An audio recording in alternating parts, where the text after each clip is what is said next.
Hi, my name is Chris Brennan, and you're listening to the Astrology Podcast. In this episode, which is being recorded on Monday, November 25th, 2019, starting at 4:56 p.m. in Denver, Colorado, I'm going to be talking with Austin Coppock and Kelly Surtees, and we're going to be answering questions that were sent in by listeners over the course of the past day or two. Welcome, guys. Hi. Hey. So this is our final episode in our week-long marathon of recording back-to-back podcast episodes. I think this is number 5 or 6, depending on how you're counting, right? 6 for us, 6 for 5 Austin, 5 Kelly. for me. Kelly took off for a vacation yesterday, went and taught like a 6-hour workshop in Boulder. Which was great. Yeah, so it's the end of a long week, but we've got a lot of good questions that were sent in by listeners in our private Facebook group, as well as through Twitter. So we're going to be going through some of the best ones there and looking for some good discussion topics. All right. Shall we jump right into it? Sure. I think do so. All right. Let's do this. So, do you want to read question number 1, Kelly? Sure. From Old School Astro via Twitter. What was the role of transits in ancient astrology, and how do each of you employ transits in your current practice in contrast to other predictive techniques? Okay. So this question does come up a lot because people sort of wonder, how transits fit into the ancient model. So, Well, Chris, would you like to start? Sure. So transits typically were the last line in terms of timing techniques, where typically in most forms of ancient astrology, especially in Hellenistic astrology, they would start with various Time Lord techniques that break up the entire life into different chapters and subsections as if the life was a book. And those give you like the broad chapters as well as some of the paragraphs. But then eventually the last line in sort of the predictive techniques to look at the triggers in events would be the transits, which some of which are much more fast moving, especially compared to like a Time Lord period that lasts for 20 or 30 years or what have you. There's not really many transits that last that long that I can think of. no. Sedna? Yeah. Right. Maybe a Sedna or like an Eris transit. That's true. Yeah. So is that the same in Indian astrology, Austin? Yep, that's the same way they're used in Jyotish. And it's not just ancient. I think if we look at Arabic texts or Renaissance texts, you have a very similar role of transits coming in to confirm or deny or exacerbate or moderate what is otherwise suggested from the unfolding of the birth chart. Yes. And that's how I use them in practice. Yeah, I would do the same actually. Look at all the other timing techniques that are longer or more period oriented, and then add the transits in just for like a little bit of spice at the end. Is this going to be quite as hot as we think, or maybe not quite? Or is that just going to refine the timing from this, special 6-month period to a particularly intense 3 months within that, for instance? Mm-hmm. Yeah. And also using things like annual perfections to filter out which transits you're looking at in a given year. So you're not driving yourself crazy, trying to track all of them, but instead you have some sort of prioritization about which ones should be more important or less important. Yeah. Once you get to an intermediate level with your technical knowledge of astrology, prioritization and good filters is absolutely necessary, or else you go insane. Yes. And your astrology ends up being an alphabet soup. Yeah. Where you're like, everything's happening all the time, which is not true in a human life. It's not. I mean, and that's one of the key things to understand is that not everything is active at every time. Not everything is important in every year. And I mean, to kind of keep coming back to the good old kitchen analogies that are always like, you can't put every spice into the one dish. Ooh. That's choice. Because it really becomes like a spice soup. When you said alphabet soup, it reminded me. You should write a book of like kitchen-based astrology aphorisms. Yes, I could definitely do that. I might throw in a few garden ones as well. Well, and the sort of reframing the cookbook astrology book. Yes. Right. Yes. The actual cookbook astrology cookbook. Yes. Where, you build the flavor profile carefully and in layers. Absolutely. And part of the reason I know that you can't put all the spices in the one dish is that I was guilty of that when I started cooking in my 20s for myself, is I just try and bung everything in. And it never worked. And you have this thing that tastes like nothing, or it tastes like too many things. And if you try and do the same with your timing techniques, you will dilute anything that is of significance. Right. Yeah. So that being said, like that, because that's like the stock answer that honestly has probably been stated on the podcast and in any of our classes or anywhere else like a million times.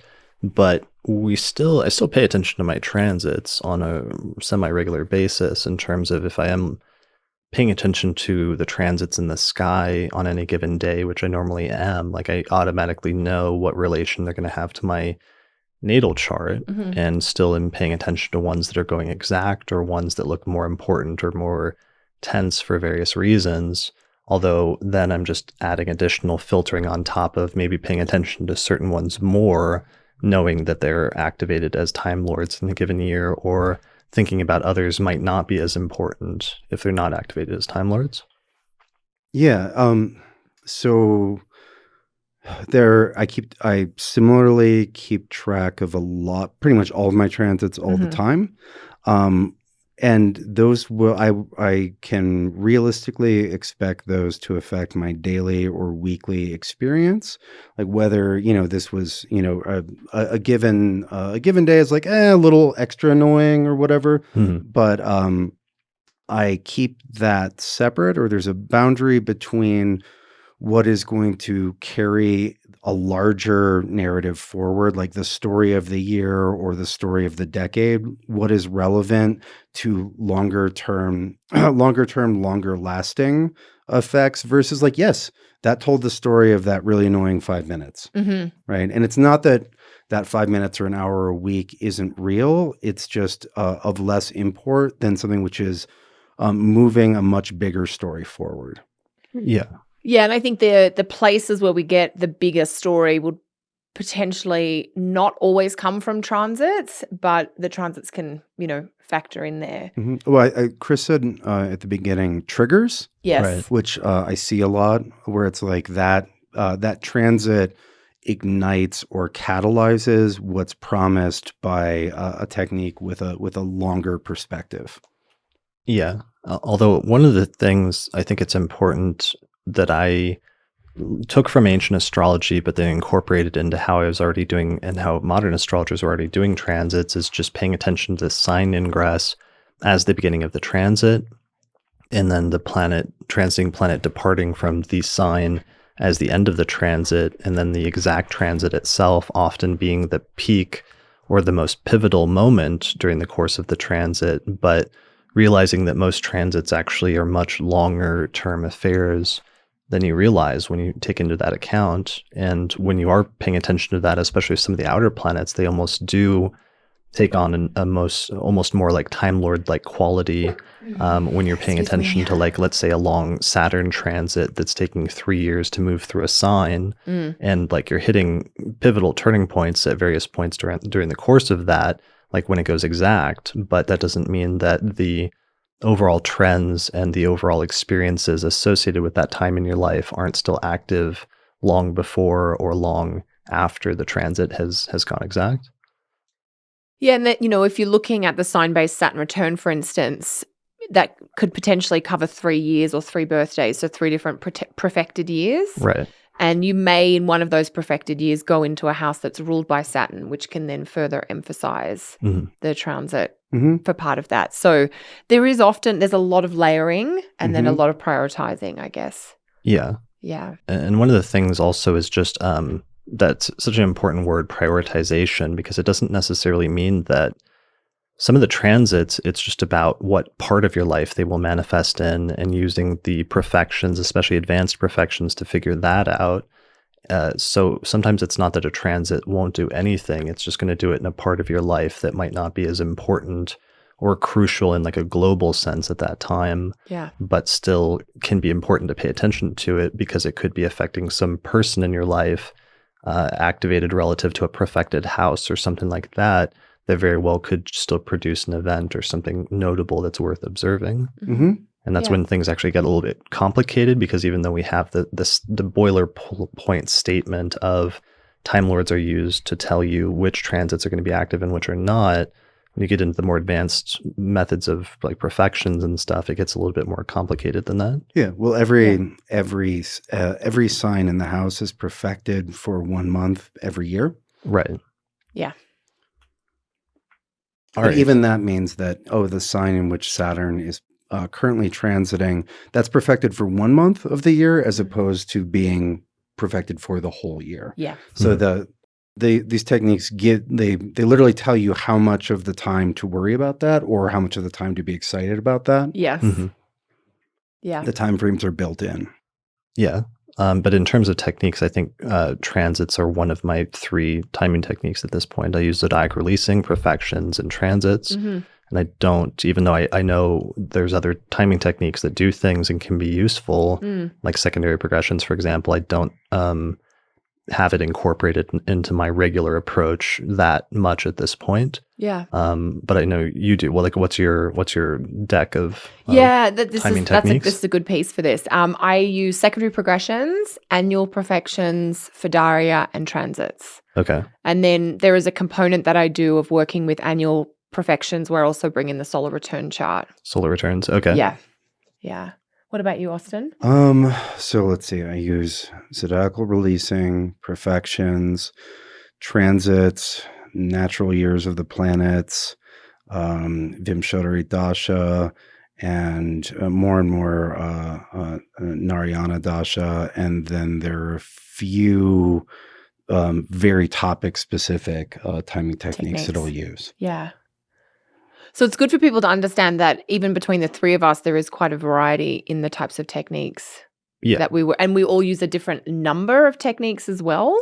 So it's not like there's one way to do this, basically. Yeah, well, and even within the same technique, you can weight it differently. Like I will look at a solar return, and I will grab and I will filter that usually through perfections. That's how I do it. I will come out of a solar return with like 1 or 2 things that I treat as relevant. Yes. Whereas some people will do a lot of work with a solar return, bring a lot more factors out of that. Yeah.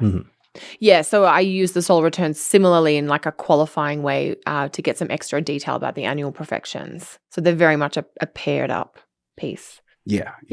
Sure. So that's just a process every astrologer goes to where there's different techniques that speak to you or different techniques that you found more compelling or have been able to integrate into your overall approach more or less successfully.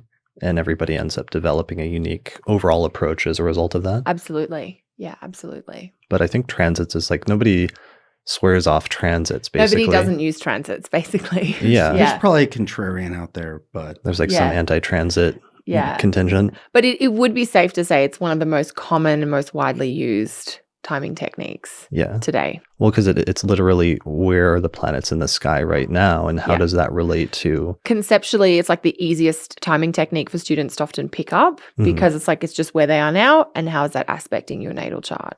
Right. And I want to say it's the one that requires the least like technical or philosophical abstraction, although it's like technically if you think about it, that's not even fully true because it's the primary approach with transits is you're looking at where the planets are, let's say now, where they used to be like 20 or 30 or 40 years ago when the person was born. So there's still like a level of conceptual or philosophical abstraction that's happening even there, although maybe it's not quite as much as, let's say, zodiac releasing. But there is with transits, and I think people don't actually realize that, is that, you know, the birth chart, it's like a statement of energetically sensitive points, if you like, that are sensitive to you, Chris, or to you, Austin, or to me. But it's not as though if we're saying, you know, Saturn is square your Venus, transiting Saturn is square your natal Venus is not actually in the sky where it was when you were born. Right. But the impact into the natal chart comes through. Yeah. You can twist your head a little bit thinking about transits if you actually stop to think about it. Yeah. Well, I remember when we were trying to, in our secondary progressions episode, like define secondary progressions. And that was like a fun exercise to come up with a concise conceptual definition, just like Austin and I yesterday were trying to define magic more or less successfully. Yeah, I think we did a good job. I'm so excited for that episode. It was I had to wait like everyone else because I wasn't here. Damn. Yeah, early access. I'll just put that out there. Right. And apparently I need to do that to get into the group. Right. All right. So I think that's good for that question. Let's move. Thanks, Old School Astro, for your question. Do you want to read the next one, Austin? Sure. Occult Problems, or at Occult Problems asks. On Twitter? Yes, on Twitter. What do you think your role is as a group of astrologers who are now a tier older than the youngest generation of professional astrologers? And should I read part 2 of that question, or should we wait? Is it directly connected? Sure. Yeah. Like, what is the role of mentorship and role modeling in the community? And what are your favorite ways to enact that? What would you like to see more of? Okay, so I think this is a good question because it raises something we were talking about last night. But I personally... About how old we are now? Yeah, well, but I personally don't. I feel like I'm doing exactly what I was doing like 10 years ago. But now, all of a sudden, because I'm older and I'm not in my 20s, I'm somehow seen as like more respectful, or people are taking more... my statements more seriously than I was when I was making them like 5 or 10 years ago for various reasons. Yeah. I'm still getting adjusted to that. And Austin, you mentioned something last night about having to maybe behave differently at conferences, like than you would. I can't believe you're bringing this Well, I mean, I'm not going into detail. No, that's true. I'll leave that to Austin to like to share or not share. Sure. Well, and that Cheeky. no, and it's true, and so what is the role of mentorship and role modeling? What are your favorite ways to enact that? Right, Yeah. like when more people are watching you, and you are an example of an astrologer, because I am an astrologer, so Yes. I'm an example of that. Correct. You think more about what you say publicly and all that. I don't love it. Sits a little I uncomfortably. like it that people take. I like it that people take what I say more seriously when I'm being serious. Yeah. But it's a different role. It is. Yeah. And it happened really all of a sudden because we were the kids for, I don't know, long time. decade and a half. Yeah. And it wasn't that we stopped becoming the kids we stopped being the kids at age 37.5. It was literally when the next generation all jumped into astrology in a very short, maybe 2-year window. Yeah. You become not young when there are people younger than you. Yes. Right. Right. It's not about how old you are. It's about whether there's somebody younger Relative. than you. But then like there was a slight also happened to like we finally got some of our stuff together by that point simultaneously as well. Like you published your book. Like I published that in 2014. Yeah, but that was just only like a couple years before like the influx of like all of these other astrologers, or I got my book out in 2017. I started the podcast in 2012, but I didn't get serious about it until a few years later, so that a lot of the people that came into the field over the past couple of years suddenly find 100, 200 episodes that are available to listen to for free, which are just like a bunch of classes. I had someone say they listened to all of the back catalog in the last 3 months. Wow. That's intense. I was like, wow.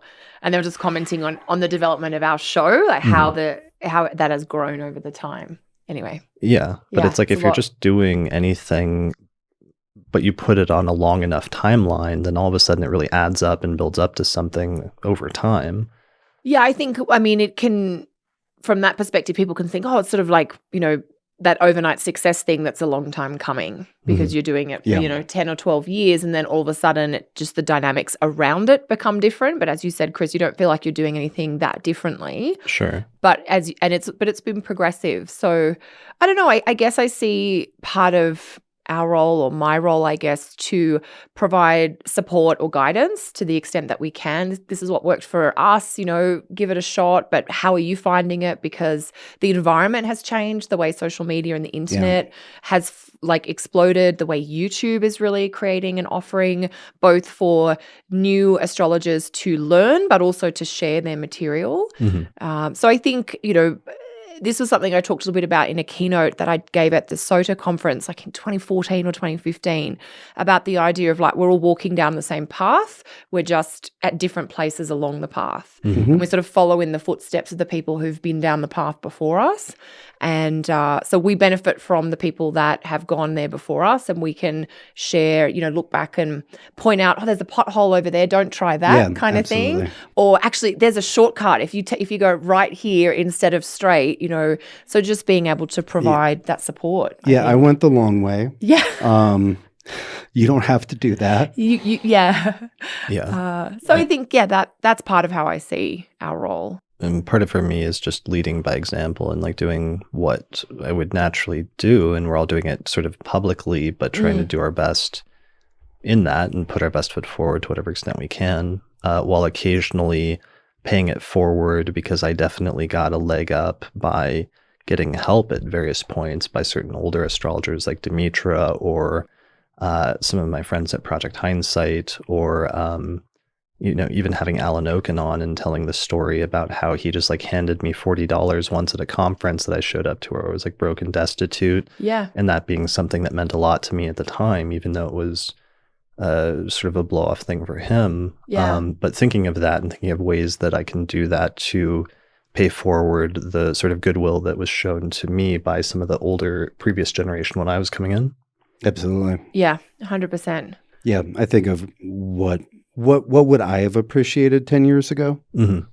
Yes. Yeah, what would have helped us, or even the things that did help us. I mean, for me, I was really lucky to receive a scholarship at a certain point in time. So, promoting or even offering scholarships where and when I'm able to, but letting other people know where the scholarships can come from in the industry. Right. I know AFAN offers some, and NORWAC has a scholarship program. So letting people know things that they might not know about and trying to let them know quicker and earlier in their studies rather than later, especially if it's something that took you a while to figure out, I feel like is one of the common themes that crosses a lot of different boards. Absolutely. Yeah, and I would say that my style of teaching has changed over the last couple years. Yes. I used to be much more focused on like just communicating technical material. Yeah. And I would do that in a more modular form.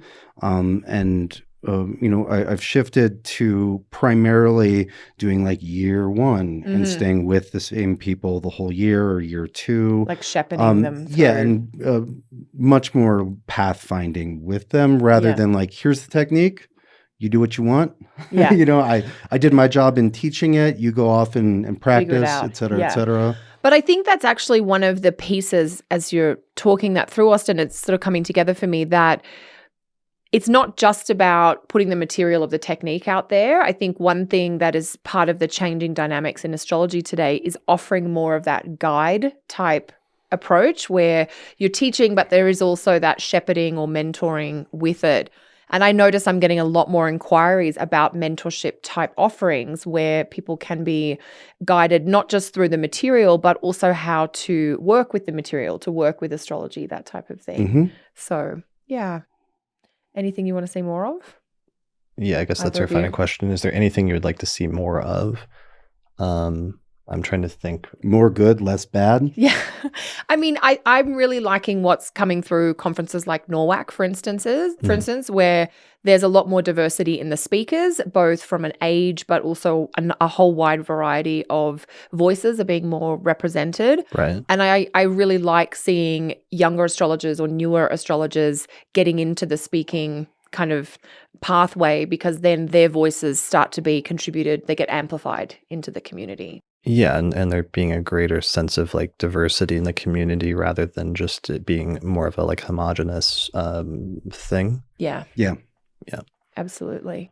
All right. That's good for that question. Let's see. So the next question, which came through on Twitter from @theblogwitch, says, what are y'all's hopes/fears for the coming year's re-astrology? Are there certain discussions or conversations you can see needing to happen within the community as a whole?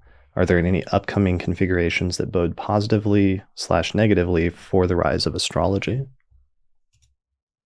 So this is something we talked about a little bit on the last episode on magic, Austin, but I sometimes wonder, because I've studied the history of astrology, and if you study the history of astrology over a long enough timeline, you see it have during different periods like a meteoric rise, and sometimes stay in popularity for a while, but then eventually there's usually like a downfall. Yeah. And then it goes out of style for a while, then eventually it comes back, and it keeps like doing this sort of wave of going up and down over the course of thousands of years now in the Western astrological tradition.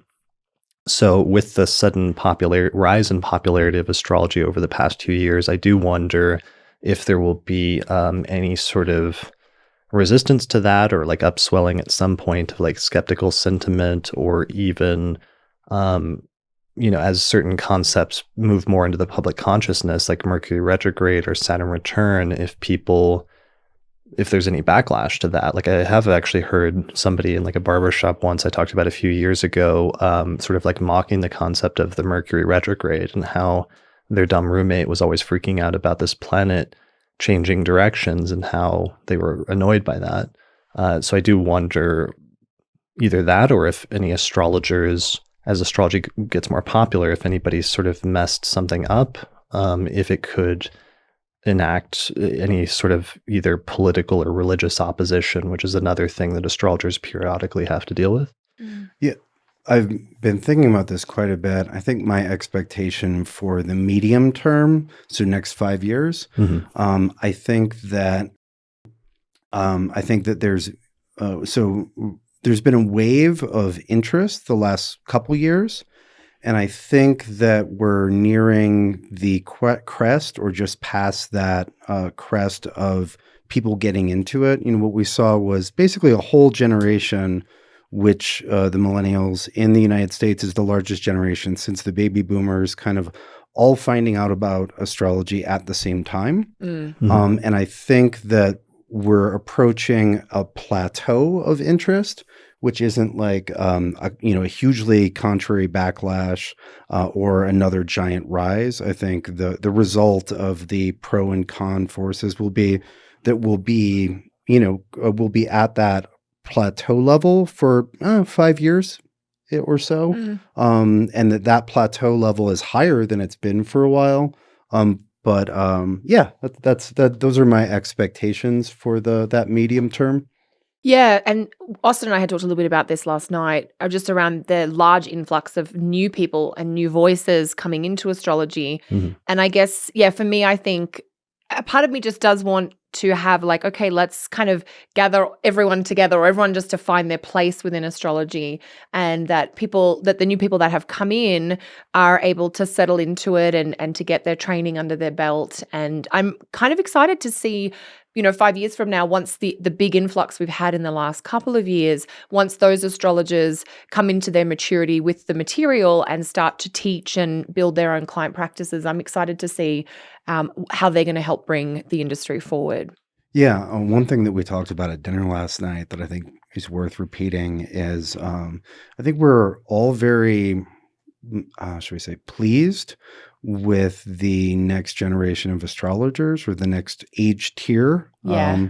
Like there are plenty of people who are doing good work, and they're only going to get better. Yeah. I know there were, if you talk to folks who are maybe in their 70s now who are astrologers, there were periods where they were worried. They're like, who's going to replace us? Yes. Right. That was a conversation at conferences for years and years, which is like, where are all the young people? What's happening next? Chris, you and I both served as the president of the AYA for a while. And so I know that when I was at a conference in that capacity, I would have people who'd been leading a group for 30 years, or conference organizers, come up to me and be like, where are the kids? Yeah. What are we going to do? Yeah. How do we get them? Like, how do we support them? How do we make it easier for them to come in? And and that was just that prior problem to has this been solved. wave.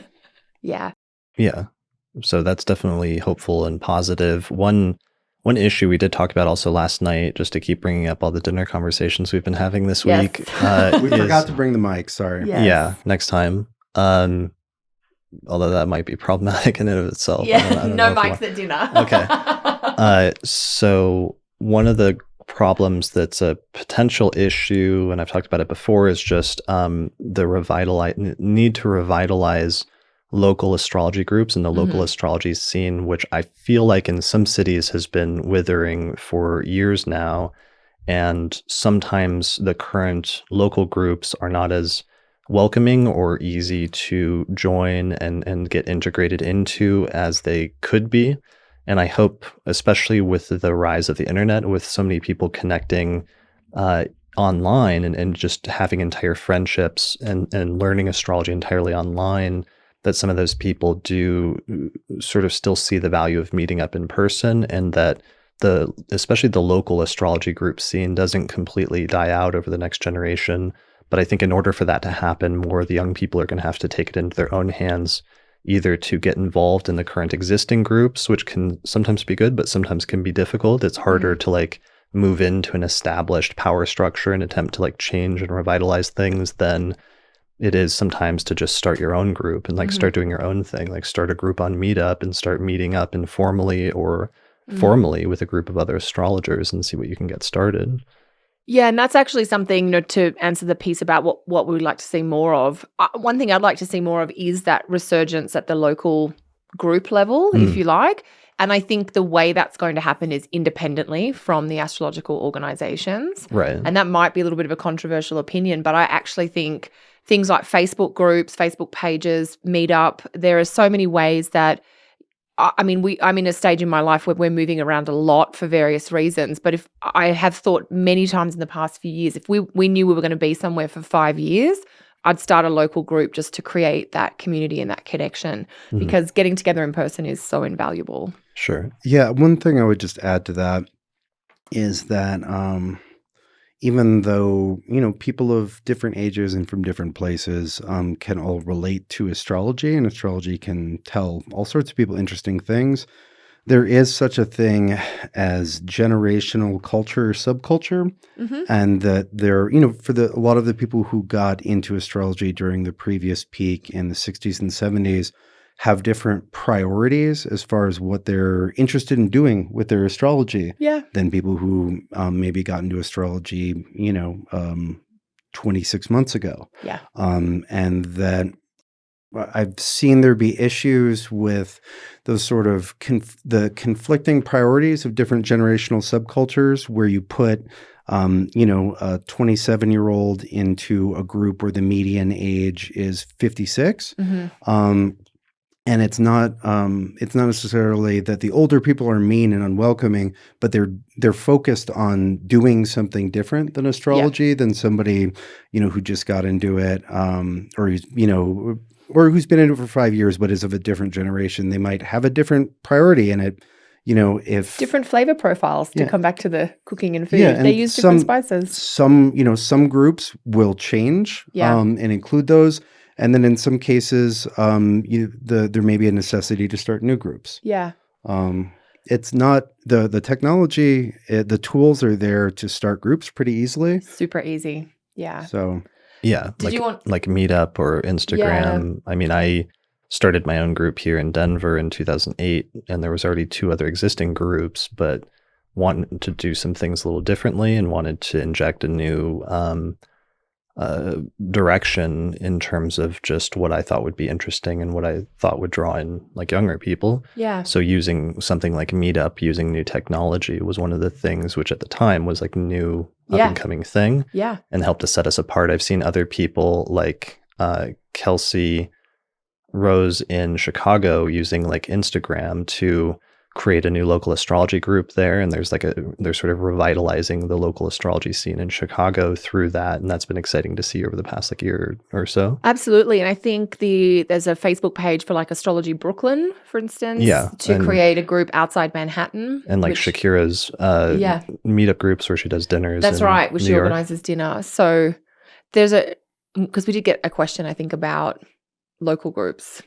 Like what was that? It was about how to someone is looking to start a local group in real life astrology group. Any tips to help it be successful? So so this is from on the Patreon Facebook group. The Facebook page from Martina Segovia. I would just say any tips to be successful. Like Meetup is invaluable. Like using meetup.com, because then if you start a group and it has the subject of astrology, it'll send out an email to everybody in the area who has astrology listed as an interest saying there's a new group with that theme in your area. Takes away the need to know website design and programming, and you can have a website and it'll show up in Google search results as well as a mailing list and a discussion forum and all of that. So it's got all that built in. Yeah, and it's like $20 a month, which at first can be like an expense for you if you're just starting out, but sometimes there's just things you got to do, and eventually once you do it for long enough, you'll gain enough steam and it'll make it easier. Yeah, because you can charge people a small fee to attend, or you can do it more casually, I guess. Right. Yeah. Yeah. Do you have any ideas or? I mean, I think if you're going to start a local group, you would also have to think about it's a commitment that you'll want to be consistent with. Yeah. That what will help it grow is knowing that it's, the second Saturday of the month and you're just really committed to being there for that. Yeah. Yeah. Consistency. The consistency is key because there's so many things that pop up and then die off, and you might have more people come some months and less the other months, but I guess in the first year or two, you've got to be really committed to trying to be consistent so that will create some solidity around it and that will grow over time. Yeah, definitely. And consistency, that's the biggest thing because you might struggle early on, or you might have great success early on, but there may be like sort of peaks and dips. Yeah. But over a long enough timeline, it'll sort of build up and eventually sort of start to handle itself a little bit more than it might early on. Yeah. Last note, start the local group with an election with a strong 11th house. Yeah. Sure. That's great. Yeah. I had a good electional chart for our group.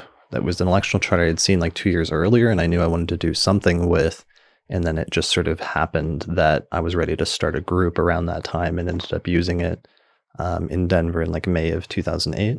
Fantastic. Yeah. Yeah. I think it was like Leo rising with the sun in Taurus with Venus in the 10th whole sign house, and Mercury was in Gemini in the 11th house as the ruler of the 11th house. That's a good one. That's a nice one. That was a good election. Yeah.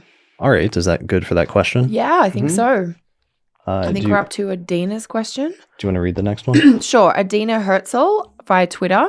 How do you maintain and honor your boundaries / the privacy of others when friends, like acquaintances, co-workers, or whoever, ask you about their charts or about themselves when they learn that you're an astrologer? I'm sure you guys have both had that happen. Because there's different versions of that. There is sometimes if like new people in the astrological community can come up to you in person at like a conference and like hand you their chart and ask you to read it and not know that that's not really normally something that's good done. To have a little bit of something like, the word that comes to my mind is foreplay, which is not appropriate. No, that's appropriate. But it's you wouldn't just walk up to somebody at a conference and begin foreplay. That's right. There would be some sort of dance or connection or opening at that the very would least, lead to that. Extremely rude and possibly illegal. Illegal, yeah. So handing somebody your chart is like the French kissing of astrology. Yeah, okay. It's a little forward. It's a little intimate. Okay. Yeah. But in terms, they're talking about like other acquaintances. Like the scenario that comes to my mind when I hear this question is, you're out at a social event that's not astrological, like maybe in your real life, and somebody hears that you're an astrologer. Usually my husband's told them, and I'm like, why? And then you got to go through the piece about, oh my God, tell me more about that, or I'm this, and what can you say?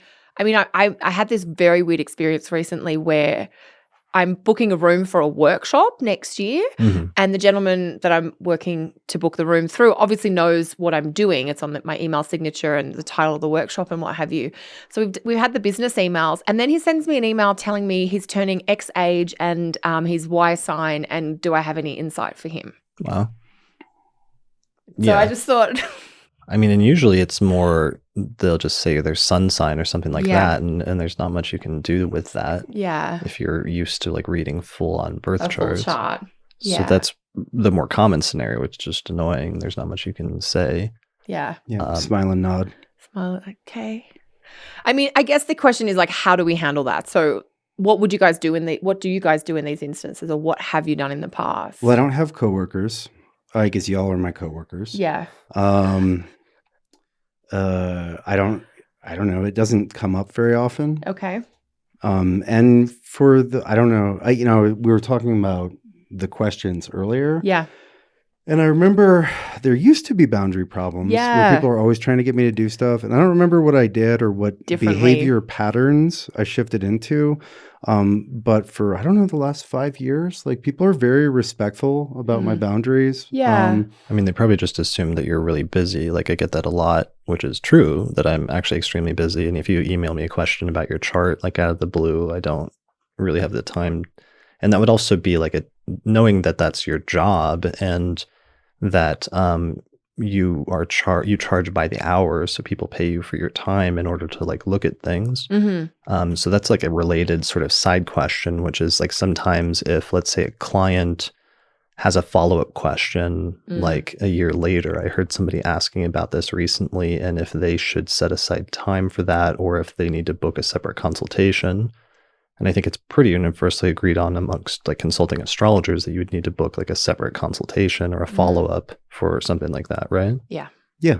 Yeah. So it's kind of the same principle here, which is like most of the time you're not going to just immediately like break out your ephemeris and start delineating their chart, but that's something that you would need to prepare for. Because I was asking you guys the other night, but both of you still have prep time for consultations, right?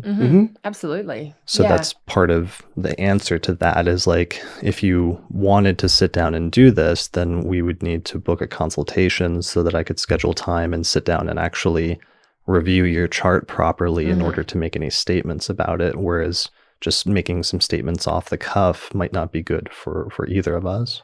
Totally. And I think sometimes when this sort of situation happens, there is a real curiosity and a real innocence that the person sort of asking doesn't always realize what they've actually asked. And so some of the responses that I've tried to sort of put something together that's very gentle but still very clear in terms of, yeah, that's the kind of thing that I cover with my clients. You know, I'm booking X months in advance. And if you'd like to look at that, I'd love to go into it with you. Why don't I give you my card and you can email me? We can set up an appointment. Just to kind of very gently let them know or sort of steer them towards, this is part of my professional offering and more than happy to do that with you. Here's how we would go about that. Because the other piece for me, now that I have built my consulting practice up to the point where I am booked, you know, a few months in advance, it also becomes a little bit disrespectful for clients that are on the wait list or waiting to get an appointment to sort of, you know, be doing this off the cuff or answering the questions by email. It's like, if I take the time to do that, I really should actually grab the person who's at the top of my wait list and do that because they've been waiting for a few months type of thing. So that reminds me, I guess one of the things that I do that will come up at conferences is I don't mind talking about a chart with a person, but that's different than making predictions or coming to a judgment. Like that's reading. Yeah. And that requires the whole chart and, you know, in reference to all the Time Lord systems and, you know, careful thought. But somebody was like, yeah, you know, I've got Sun in the 9th and in Virgo. And I'm like, do you have Mercury in Libra or Virgo? Yeah. Or, you know, like we can talk about a chart, but that's different than the like. That's a great distinction, actually. Yeah, that there is a way to talk about the chart because particularly at conferences, this does happen and there's sort of the casual encounter or interaction around it. But there are some subtle differences between, can you tell me about this thing in my chart or can you tell me about me? Yeah, especially in terms of level of familiarity with that person, whether it's like a stranger versus a friend. But maybe that's worth talking about since that was part of her questions because the first part was about friends. Like friends ask you. So if we're talking about like friends and we're talking about like each other, so maybe it would be worth talking briefly about the extent to which professional astrologers don't usually like thrust their charts on other professional astrologers. But so that's one part of that, the answer to that. The other piece, though, is that amongst relatively close friends who are professional astrologers, they do usually have like some familiarity with each other's charts. And that will come up in conversation at different points, especially as you're just like catching up on your lives or getting to know more about each other. And sometimes that can be okay, depending on the level of comfort that the other astrologer has with sharing their chart details. And I think in that scenario where you're talking about where there's a level of like social or friendship intimacy, I mean, I know I've got two dear friends, you know, Cassandra and Alicia, who I do the Water Trio podcast with. The three of us are really good friends in addition to being astrologers. So it's not uncommon for one of us to be babbling about something in our life and for the other one to jump in and say, oh, but that's going to be because this thing is happening in your chart or what have you. Right. But and then you'll be like, oh yeah, that's actually a really good point. Right. I haven't thought of it that way. Exactly. Yeah. But that's a really good friendship where there would be more of an openness or an exchange. Right. Versus if it was like another professional astrologer, but you weren't on super close terms and they started invoking your chart placements, like that could be kind of weird. Yeah. Yeah. Yeah. Yeah. I was just thinking, and now, I mean, I had an instance recently where I was teaching and a student asked me to give them my chart. And I was like, oh no, I'm sorry. That's not available for you. Right. So that's sort of the reverse of this. But I think there's a lot of pieces here around you got to go in carefully and you got to know where you can go in, and it's better to be invited in than to try and push the door open. To like err on the side of caution. I think so. Yeah, I would just say, think about if you're asking the person to do work and if another person is asking you to do work. If somebody is like, yeah, I've got Mercury and Libra in the 10th. Yeah. And it's like this, and this. I'm like, oh, that's fun. Yeah. Versus if somebody's like, yeah, I have, my sun sign is Scorpio. Am I going to die in 6 months? Yeah. Like, well, that's a really serious topic. Question. Like, I'm not just going to be like, definitely. Yeah. Right. Like that's, that I'm giving a hyperbolic thing, but somebody's like, oh, I'm going to launch this project in approximately 6 months. Do you think that's going to be a blah, blah, blah? Like, or here's Lisa probably gets this. So we're like, oh, what's the best election in June to do this thing? Mm-hmm. Yeah. Like, that's my job. Yeah. Right. That will take me some time to figure out. And would you like maybe to make you an know appointment? that, and maybe you want to share that, but you're like asking the person to do work. And I would say for moderating your own boundaries, is the person asking you to like give serious consideration and judgment and look at all the stuff and hem and haw and come to a conclusion, because that's work. Yeah. And if you are comfortable doing that, that's fine. But just gauge how much you're being asked to do. Yeah. And whether that's something you can do for everyone. Is that just like light and fun? Is that just conversation? Or are they giving you a project? Yeah. That's a great distinction. Definitely. Yeah. All right. And this sort of segues a little bit into the next question, I think. Do you want to read it, Austin? I think it's your turn. Yeah. All right. So on Twitter at Mercury Prashant writes, do you charge your regular fees from relatives or to relatives also? Is your approach different from as compared to unknown clients? So basically, is there a family and friends rate? Yeah. And so that's, we were talking about this earlier. That's changed for me. Mm-hmm. I used to do a family and friends rate. Now, my family and friends, it's always free. Mm-hmm. If I'm reading, Yeah. My family and friends do not get to call me up and demand chart readings for free. Yeah. Whenever. Yeah. Part of the reason it's free is everybody's really respectful of my time and energy. And so, yeah, it's very, my pricing is very different, and my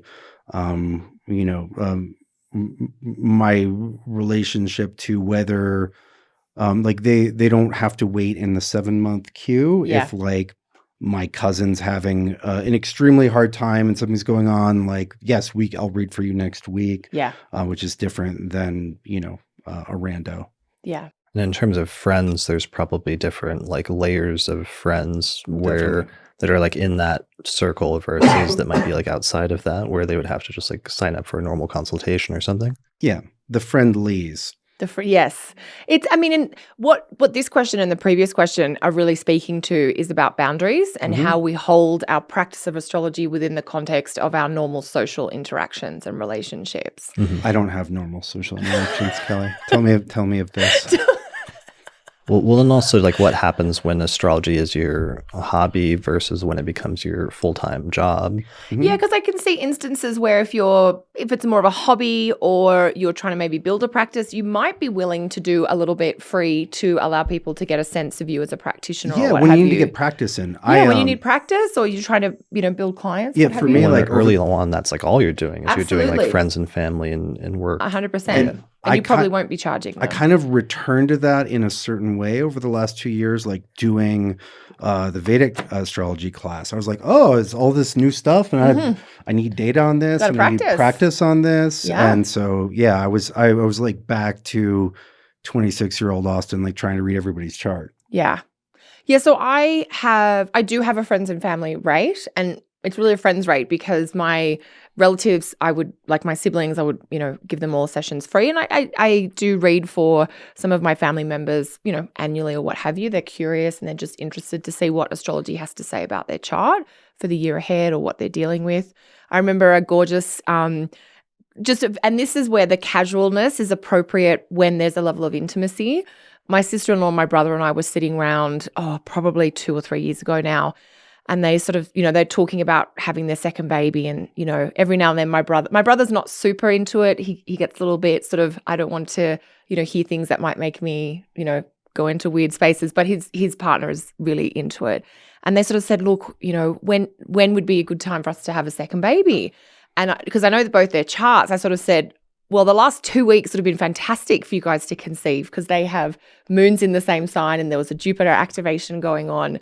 And they just chuckled. And I said, why? And they said, we're very newly pregnant type of thing. Oh, cute. Wow. So, and that's my niece who's now, she's just turned 2. So there's a casualness there, but I don't charge my siblings. I tried to do a reading. I tried to give my sister-in-law a free session, but she insisted on paying. So I set a lower rate for her. And there's a few people in my family or in my sort of close friend network that are not siblings that I would charge that friends and family rate for. And in terms of is the approach different? I always find I sort of feel, not that I don't ever not want to be on my game, but I feel a little bit more pressure when I'm reading for people that I'm really close to. I don't know why that is, but I've spoken to other practitioners and they say, when there's that sort of arm's length distance of I don't know you just kind of sink into the astrology. But when you know them, I don't know, it just feels a little different. Yeah, same here. Yeah. I put a little more pressure on myself, which I don't know why. But. Well, you have multiple layers. You have multiple levels of relationship. Yeah.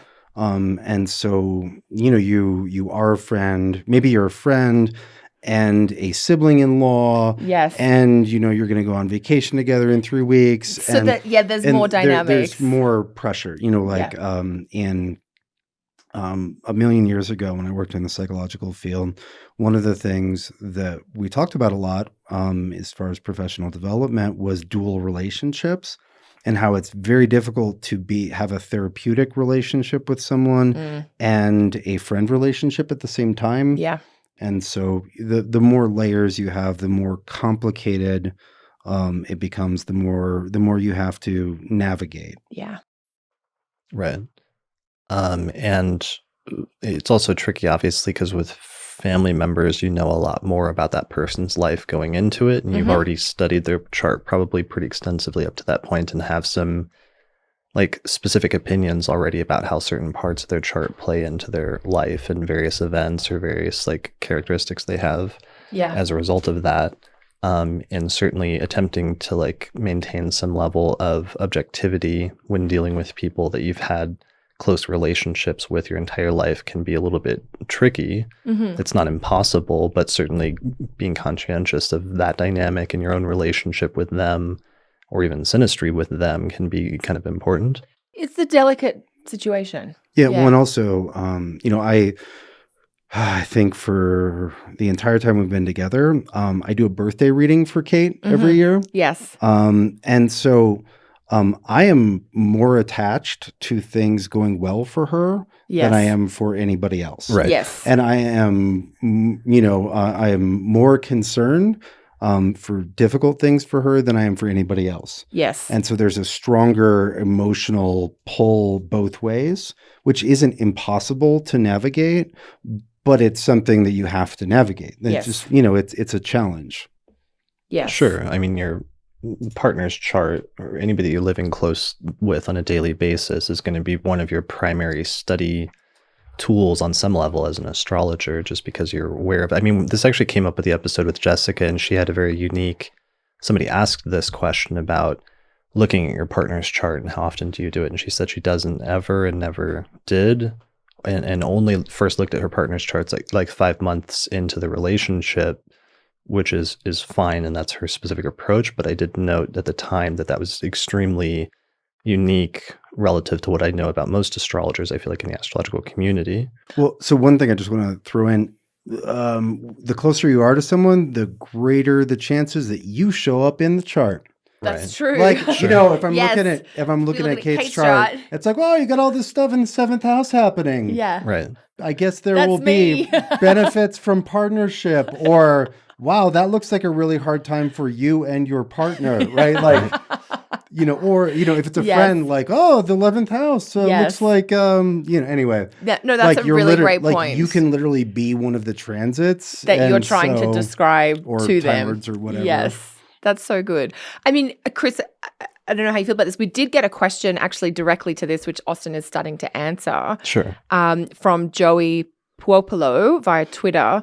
I'm not sure if I pronounced that correctly. I apologize. I have mangled names far worse than that. Okay, cool. Okay. Asking, I'm curious how astrologers handle doing readings for their spouses or significant others, where everyone stands on the ethics of that, etc. I'm sure astrologers don't want a counseling relationship with their partner, but you would probably want, to talk to them about specific things that are in their chart. Well, and I think that's one of the places where your approach to astrology matters a lot. Yeah. Because although I think astrology often will have therapeutic benefit, I don't come in with that as the primary objective. Yeah. And so, when I'm reading for Kate, it'll be like, yeah, looks like, February, there's going to be some pains in the ass with this. Like, it's literally just looking at the terrain. Yeah. And it's not, I'm not talking about, we're not focusing on like, childhood experiences or whatever, if it's not specifically pointed out and relevant for it's that like time. There's a Mercury retrograde here, it's in your 10th. She does her business involves shipping, right? Yes. So you're going to want to she'll want to know about that. Keep an eye on shipping stuff during this period of time. It's also perfected, like that. Yes. It's practical, and so that's not a counseling relationship. Yeah. That's like a field report or like a lay of the land. Yeah. And similarly, actually, my husband and I, he's very good with reading tarot. And for the first few years of our relationship, he would often give me a tarot reading for my birthday and I'd often do some astrology for him. But we have fallen out of that habit. You're inspiring me for us to get back into that. It's fun. It is fun. And it's an opportunity because I think we're all lucky in that sense that we all have partners where they are, if not, also practicing astrologers. My husband's not, but he's definitely familiar with the terrain. Mm-hmm. And that creates like a sense of curiosity, like what is going to come up and when is this going to be dealing with? And we obviously, many of you know, we moved countries in the summer and we had this really intense few-day period where it was just high stress and there was a small car accident. And I realized that Mars was doing something quite annoying in my husband's chart at the time. So that was helpful for both of us to sort of be like, just a couple more days and then this very aggravating energy is kind of gone. So it's very much about managing the day-to-day type of thing.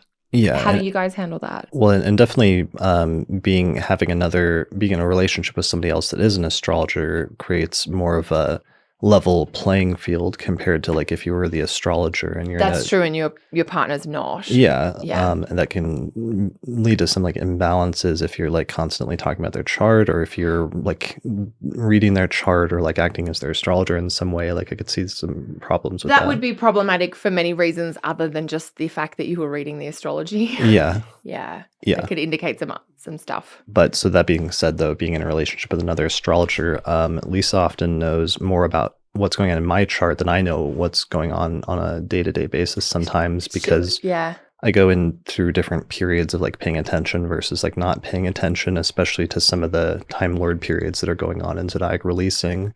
And every once in a while, she'll like remind me that I'm going through such and such period. And that's actually a really useful reminder. Yes. Like living with your own ephemeris or something. Yeah. The human ephemeris, the non-Nick Dagan Best version. Yeah. Right. The much prettier version. I no mean, offense to me. Nick Dagan Best is very pretty. So that... Does that answer the question? I think so, yeah. I don't think it's healthy. And from a counseling sort of perspective, there are actual strictures or rules against, working with people that for instance. So if you were doing deep counseling or therapeutic style work. So, I do think like if you're an astrologer and you're in a relationship with a non-astrologer, you should be careful about how you're bringing astrology into that relationship and that you're not doing it in a way that's like obnoxious or inappropriate or disempowering. Like there's all sorts of ways that could go wrong. And I'm often nervous about it because then you're acting as like the representative of the astrological community to this person. And if you're playing out weird relationship dynamics and bringing astrology into it inappropriately, it could create a bad situation. I think a really good rule of thumb is ask the person what they want to know. Do you want Yes. Do you want me to like give you these little updates? They're like, oh, I'm having a hard day. Yeah, well, the moon is on your Mars for the next 3 hours. Like, it'll probably mellow out in a little bit. Yeah. Like, do you want things like that? Like, the communication's really critical. The couples that I know where one is an astrologer and one isn't, that it seems to work really well. The non-astrologer is just like, they tell me useful things. Yeah. It's not, those are the things that I want to know, and they tell me that, and they don't bother me with the rest of their astrology. Yeah. The other thing that I've noticed, I've had the privilege of doing astrology readings for partners or children or stepchildren of people who are astrologers, where the individual is interested in astrology, but the person who's the astrologer is like, I may not be the best person to talk with you about this. So if they do want to know, you can tell them if they want to hear it from you. But if they're curious, sometimes supporting them to connect with someone to keep just a little bit of space in the relationship can be helpful too. Mm-hmm. Yeah. Sure. Yeah. So that's a whole discussion in and of itself. But there's a few thoughts. You did an episode on that, yeah? I mean, I did one earlier this year with Eugenia and Lisa, and we talked about some of the dynamics that come up in being in a relationship with another astrologer. Fantastic. So people can go back and listen to that. I have no idea what episode number it is, but 200 something, I'm guessing. And if they just Google you and Lisa and Eugenia, they'll get it. All right. So moving along, this question came in from Twitter, and this is from @FortunateFire on Twitter. It says, Kelly talked about the importance of astrologers, quote unquote, cross-pollinating in her keynote at NORWAC. What do you cross-pollinate your astrology with, or are there other folks cross-pollinating their astrologies in ways that you'd like to see more of? Kelly, so we talked about it. What did you mean by that? The importance of this. So what I meant in the keynote speech was that I think if you're really interested in something that's not astrology, it's appropriate to bring that into your astrology, within certain parameters. And some of the examples I used were, people who are very interested in finance and stock markets, then let that spark of passion that you have for the markets come into your astrology, and you may find an intersection where you can work with the two together.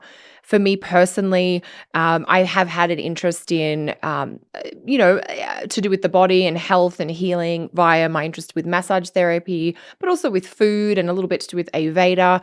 I'm not an expert in any of those areas, but having an interest in the body has really guided me towards some of the health and medical astrology material. And that just allows a little bit more of my own essence, if you like, to come through in the work that I'm doing. So you're talking about cross-pollinating with astrology and like other fields? Yeah, disciplines outside astrology that may not be astrology, but that can be complementary to astrology. And, for you guys, I think Austin with magic, which is, it's a distinctly different discipline, but it has a beautiful crossover with astrology. Yeah, well, astrology has well cataloged and organized intersections with a lot of other fields. Yeah. Right. The type of medicine that was practiced in the West for 1,500 years shares some language with astrology. You have that elemental language, and that's the people getting interested in temperament, which is an astrological calculation, is part of the point of intersection. Yeah. And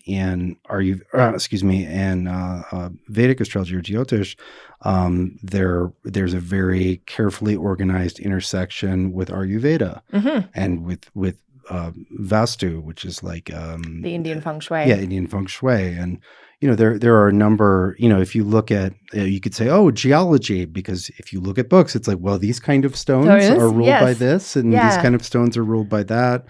The connections are all, I would say the 20th century spent a lot of time with what cross-pollination is possible between a depth psychology approach. Yes, you mentioned that. And the chart. Yeah.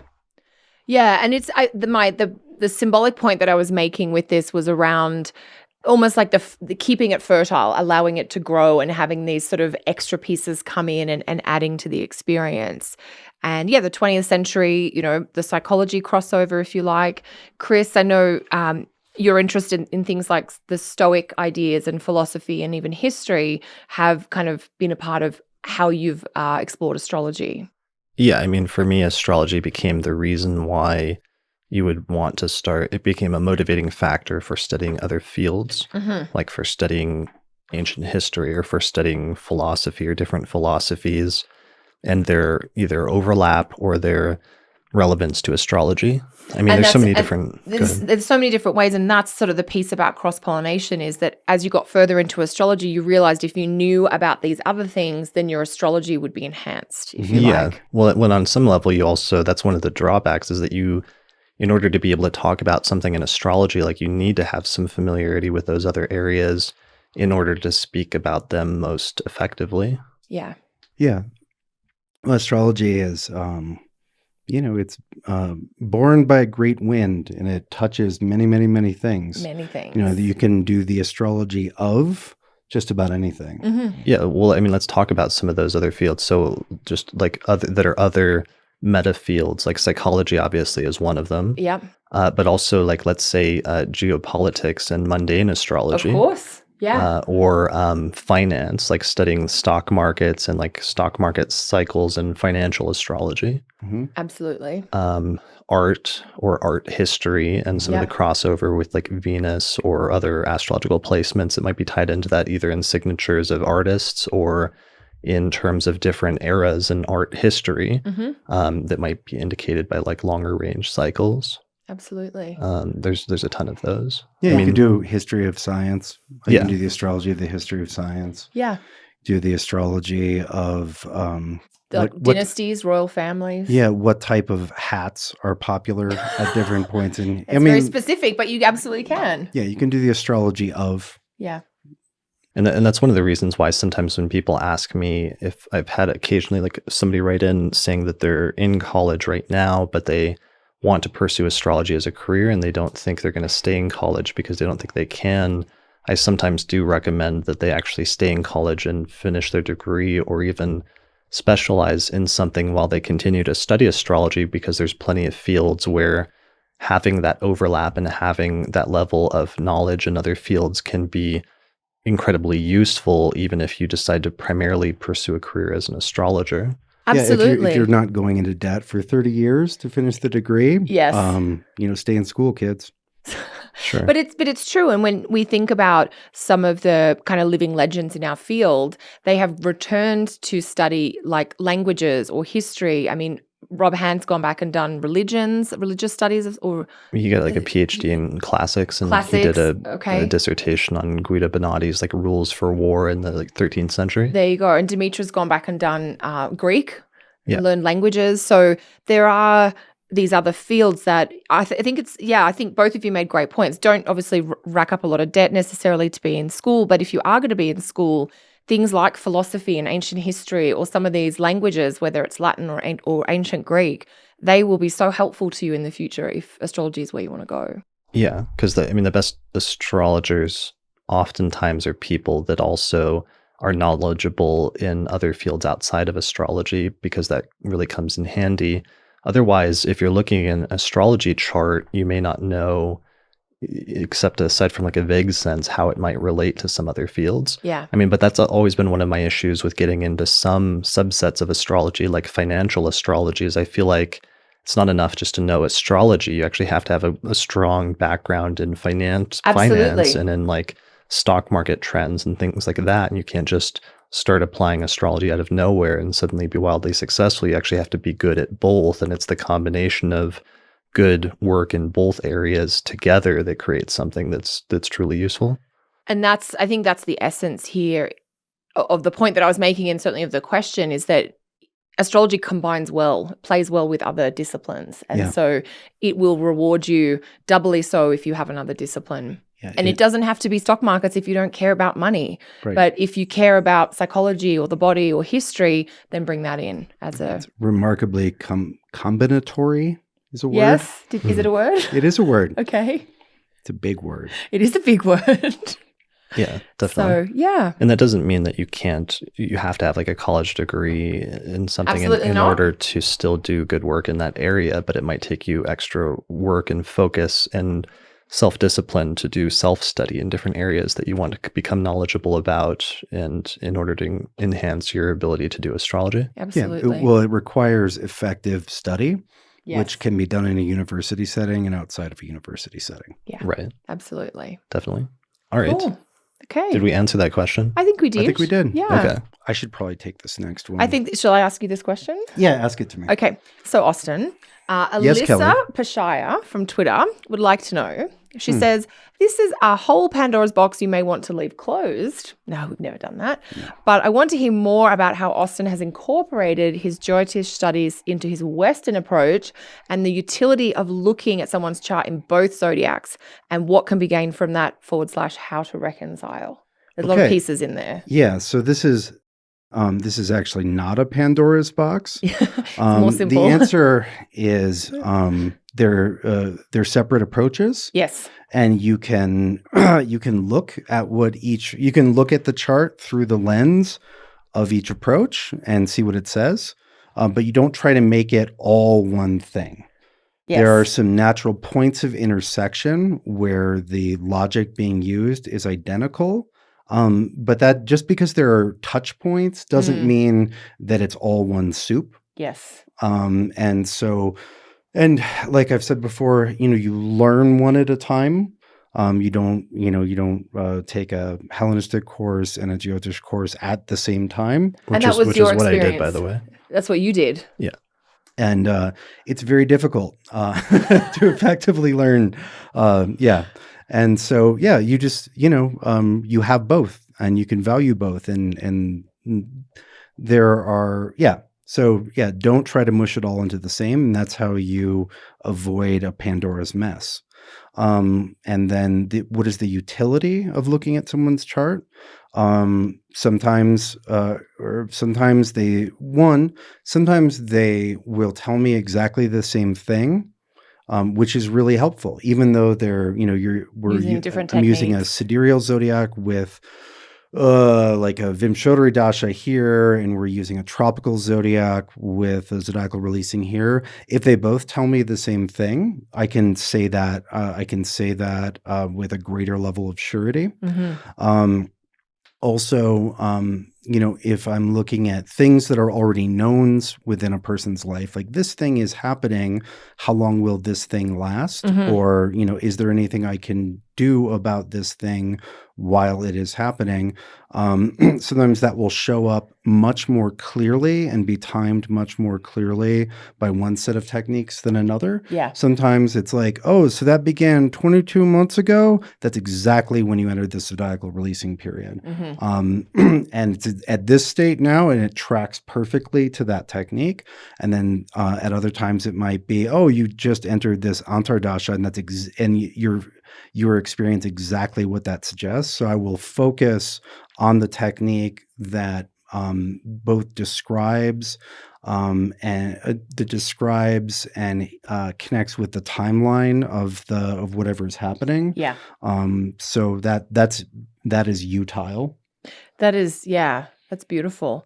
Chris, you were saying you studied both at the same time? Yeah, I mean, at Kepler, that was the unique experiment that they did where in year 2, the second term of the year, the second of 3 terms, was an introduction to Hellenistic and Vedic astrology simultaneously that was co-taught by Dimitra George and Dennis Harness. And it was the first time that it had ever been done before, but it created this really brilliant experience of being introduced to 2 of the oldest traditions of astrology, of horoscopic astrology, of natal astrology in the world, and seeing many of the crossovers and many of the similarities between those 2 ancient systems, like using whole sign houses, or using the traditional rulership scheme, or using Time Lord and Dasha systems, which work extremely similarly in some areas.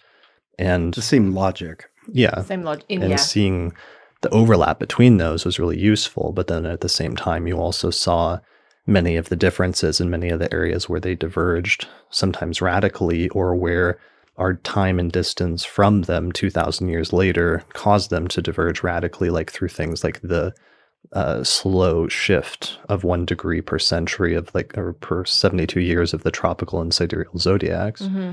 which creates such a major difference and a real issue sometimes in terms of looking at charts. Yeah, and it is interesting. I think the point that you're both making is that they're really quite distinct systems, that they sort of have a different framework and they operate in different ways. And you can end up with similar interpretations. But I think what you were saying, Austin, is not to try and mash them into each other. Yeah, and I think you could study them from a historical perspective, from a history of astrology perspective at the same time. But if you're trying to train yourself to be able to do effectively, one at a time. Okay. Yeah, I mean, at the end of that, doing that introduction and then continuing some Vedic studies with Dennis Harness, but then also moving to Project Hindsight at the same time, I had a choice to decide which one I wanted to specialize in, and realizing I needed to focus on one or the other because it was going to take a long time to achieve any sort of mastery of either of them. And I decided to focus on the Hellenistic because I felt like more of the core concepts were emanating from that tradition than from the Vedic tradition, even though I still maintained a long interest in Vedic astrology occasionally, and thought that it still preserves many of the core principles in practice that the Hellenistic astrologers used 2,000 years ago, but that were lost to in the textual transmission. Yeah, it's really interesting. And I think just as a general comment, I haven't studied Indian astrology, so I can't comment in the way that you both have. But I have had a couple of Indian astrology chart reads, and they are really interesting if you've not looked at your chart in that way. And that can be a great way to get a sense of how they're different, some of the different frameworks, even some of the different techniques. Just if, I would love to learn about it, but like both of you have said, I sort of think it's a 2 to sort of 5 year project to take on. And that's not something that I can give that time to now, but just getting a taste of it through personal client experience has been really interesting. Sure. Yeah. And I mean, one of the concerns I have is that it can, because this is coming up even just as a concern in purely Western astrology, but attempts to use the sidereal and tropical zodiac at the same time can sometimes become incredibly mushy and not well formed and poorly executed. And I do think that that is especially an issue for students that are earlier on, that could end up being more detrimental than it is helpful, in the same way that trying to integrate like 200 asteroids or other chart components into something, instead of increasing your precision, at some point there's diminishing returns. And in fact, it just becomes less distinct and less useful from a technical standpoint.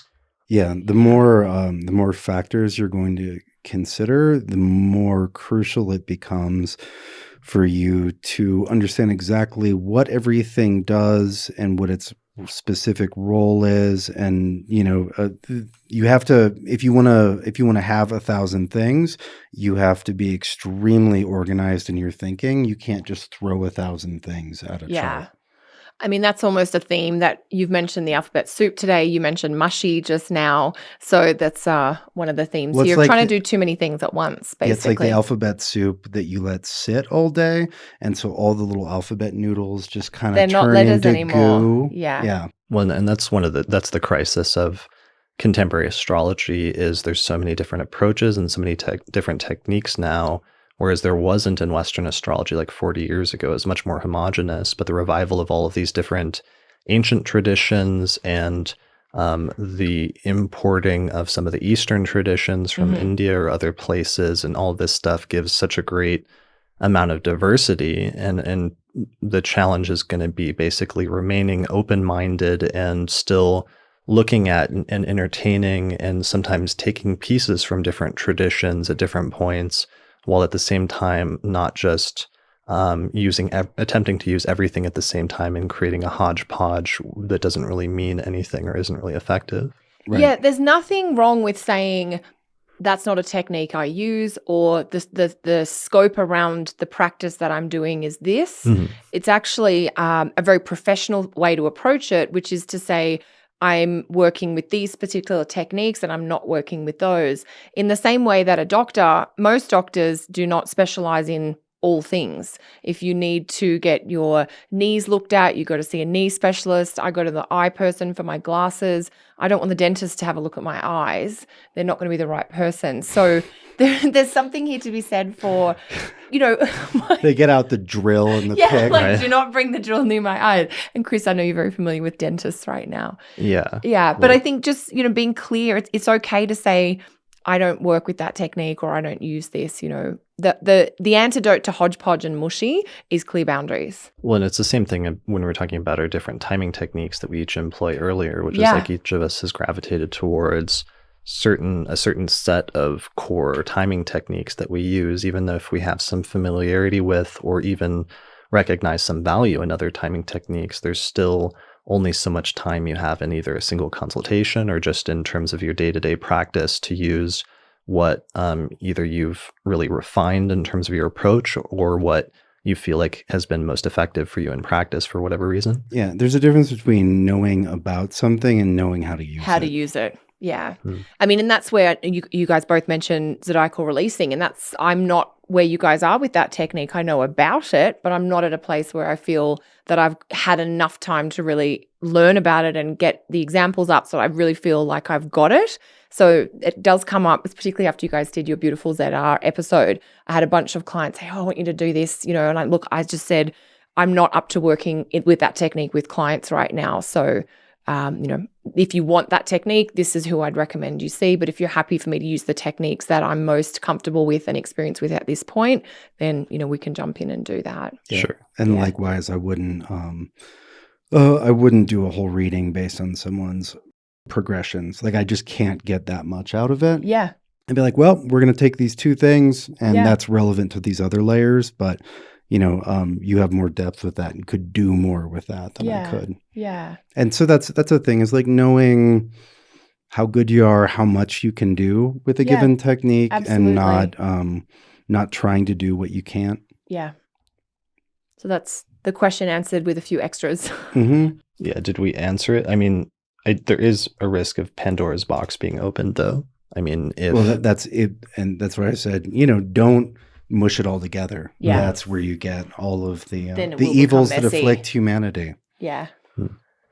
All right. What's the next question? So we've got a fun one here. And then I don't know if at some point you want to switch to some of the Facebook group questions or if you're happy with how we're set up at this point.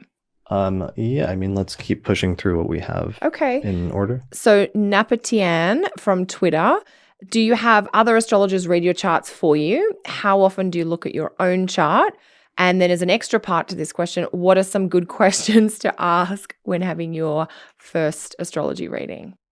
I mean, we kind of answered some of that already in terms of looking at our own charts, right? Or did we? How often do you guys look? Yeah, I don't know if we did. Well, we were talking about this before. I mean, the tricky thing is that one part of my brain has, current information like transits and certainly understands perfections and has a sense of what's happening in my secondary progress chart. And another part of my brain has my birth chart in it. So there's almost like a background program running where there's an awareness of what's going on in my chart almost all the time. Right. It's not in the front of my focus, and it's not like I sit down every Sunday and do 25 techniques on my own chart for the week ahead, but there is a background level of awareness that's ongoing. Sure. Just because of the fact that this is what I spend every day. Yeah, same. I mean, especially in terms of transits, like it's really easy to know if you know where the planets are right now, one of your first reference points is how that relates to your birth chart, since that was your initial chart that you started with your studies. Yeah. But, and you also might know some of the broader, let's say, timing technique patterns or like Time Lord periods that you're in at any given time, because that's something that's fixed and relatively long in duration. Yeah. But you might not know like some of your like sub-period or most minute Absolutely. things. Yeah, I have... what I think of is just sort of, I know where I am. Like I know what my level 1 and 2 ZR are. I know for spirit and fortune, I know what perfection I'm in. Right. I know my dasha and antardasha. I know my Narayana dasha. I know my natural years of the planets, and I know the transits. And, I don't look at anything down. Generally, I know all my Time Lord periods that I actually use down to level 2. Mm-hmm. And so if I have a specific concern related to that technique, then I'll like look up what level 3 or 4 are. But generally, it's sort of just locational. Like that's where I am, and that's where the planets are, and that's just in the background. If I need, that I will, check for navigational reference whenever that's a great way of describing I need that. Checking with the compass. Be like, oh yeah. Yeah.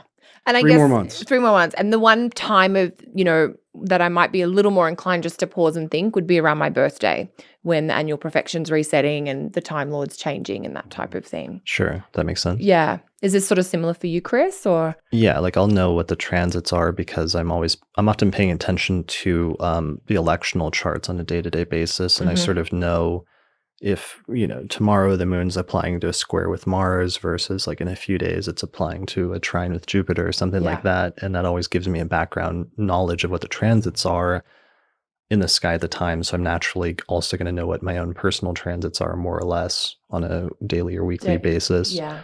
And I know my level 1, of course, zodiac releasing periods, and I know my level 2s because those last for a year or 2 or sometimes 3. And I know that I'm like in a level 2 peak period right now, but that'll run out in a few months. But I might not otherwise know what level 3 or especially level 4 period is. Like Lisa just told me that I'm in a like level 4 loosing of the bond in fortune today that was jumping to a mixed sign for me over the past few days. Okay. So that was good background information where it's like, oh yeah, that makes sense. But I wasn't otherwise.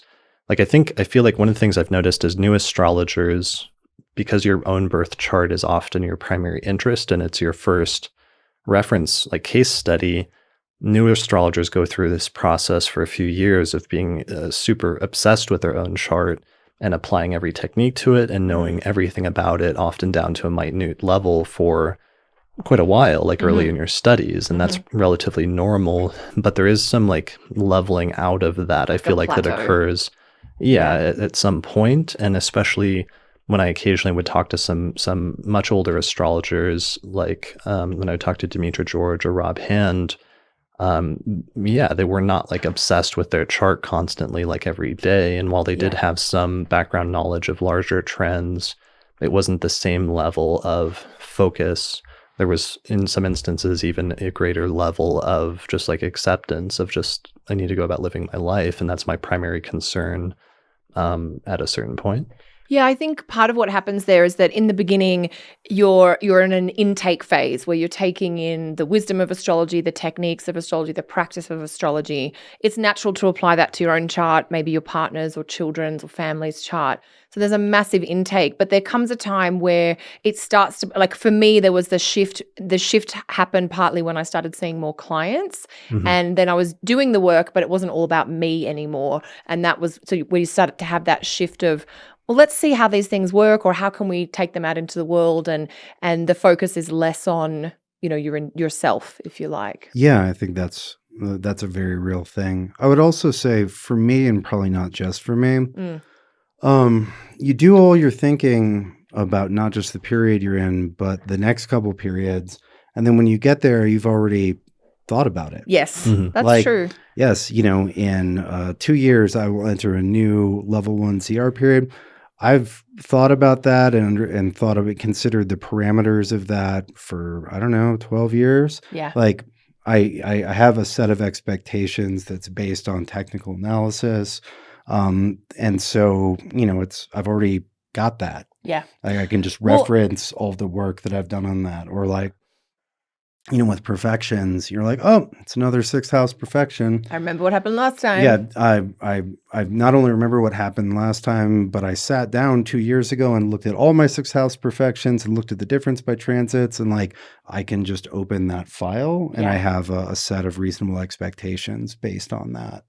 Yeah, and I think just as you're saying that, Austin, it makes me realize that when you first get into astrology, in some ways you're playing catch up too, because you're doing that intensive period in those first few years of learning about yourself, what's happening currently, but also how the timing techniques relate to everything that's happened in your past. Yeah, and then you're looking at everyone else's birth chart, everyone else's transits in your life. Yeah, absolutely. But then once you've been in it for a while, you've got more time to let things breathe, and you have more time to get your head around what's coming up next, and you're not doing as much background catch up, if you like. So I think the plateau is very relevant, very real. And there's probably something related to that, which is that many people's primary motivation in getting into astrology and studying natal astrology especially becomes an interest in learning about the self and like, who am I and what am I here to do? Yeah. Whereas like the longer and longer you've been in astrology, oftentimes the more well-defined like your sense of who you are and what you're doing here maybe is at that point.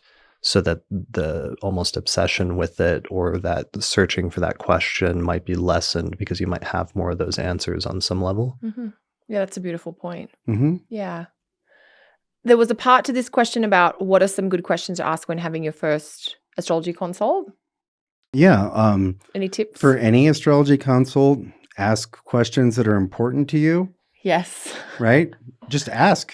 Well, and I think, and especially like, if you know what, which you probably do, like what kind of astrology the person you're consulting with practices, yes, and what kind of questions they answer, like what is important to you that you think they probably have answers to. Just ask. I mean, that raises a good point though, which is if you ask a person a question or a technical question or even a philosophical question that they don't specialize in or aren't like the right person to ask, you're not going to necessarily get a good answer. Yeah. So having familiarity with like what types of questions can this astrologer answer or do they claim to be able to answer ahead of time is actually really important. Because if somebody came in and like asked me about their past lives, I would say that's not what I do. Yep. Yeah. And they could be incredibly disappointed if they go in just assuming that all astrologers deal with past lives or deal with karma or deal with any other number of things. Mm-hmm. I mean, sometimes that can be clarified just by asking ahead of time, these are the range of questions I would like to ask. Do you feel confident or comfortable addressing all these issues? Yeah. Mm-hmm. Yeah. And there are sometimes, today, the style of my practice has changed over the years where, in the beginning when I first started seeing clients more than 15 years ago, there was more of a modern spin and that's really evolved. Mm-hmm. So there are certain things that clients will ask about and I'm like, look, I'm not really working with that or that's not a technique I offer. So I think there are questions to ask even before you book the reading in terms of making sure that this person can answer the things you want to know at that point in time.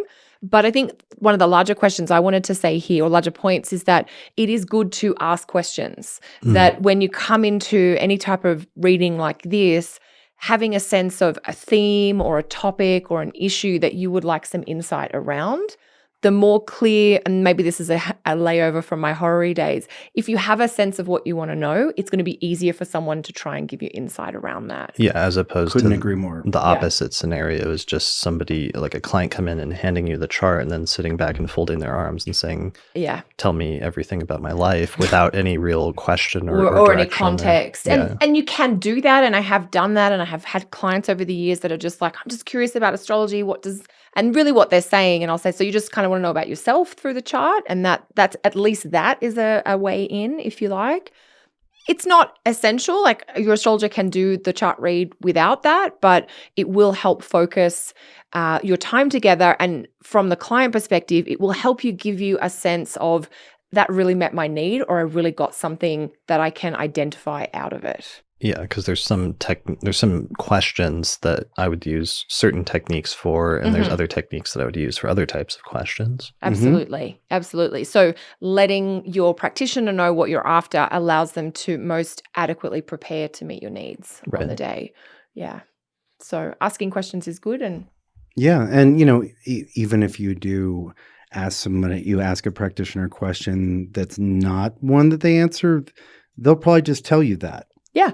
And that'll take up 20 seconds of the reading. Yeah, that's okay. Yeah. Like if I'm like, Kelly, what mantras should I practice during during the 52nd year of my life? I'm like, it's not really what I study. I don't work with mantras, Austin, but I can refer you to someone who does. Yeah.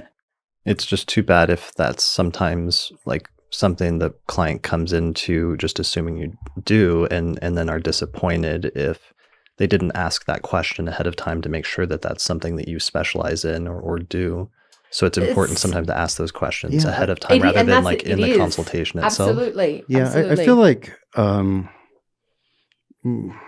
it's pretty, I don't know, maybe this is just my perspective. It seems like it's pretty clear what everybody does. Like everybody's website is like, I do this. If you look at my work, I deal with this kind of thing. Totally. And I think there is a little bit of onus on the client to ensure that if they're going to take the time and spend the money of having a session with someone, that you look into a little bit of what they offer. And most practitioners will have a description of what their sessions cover or include.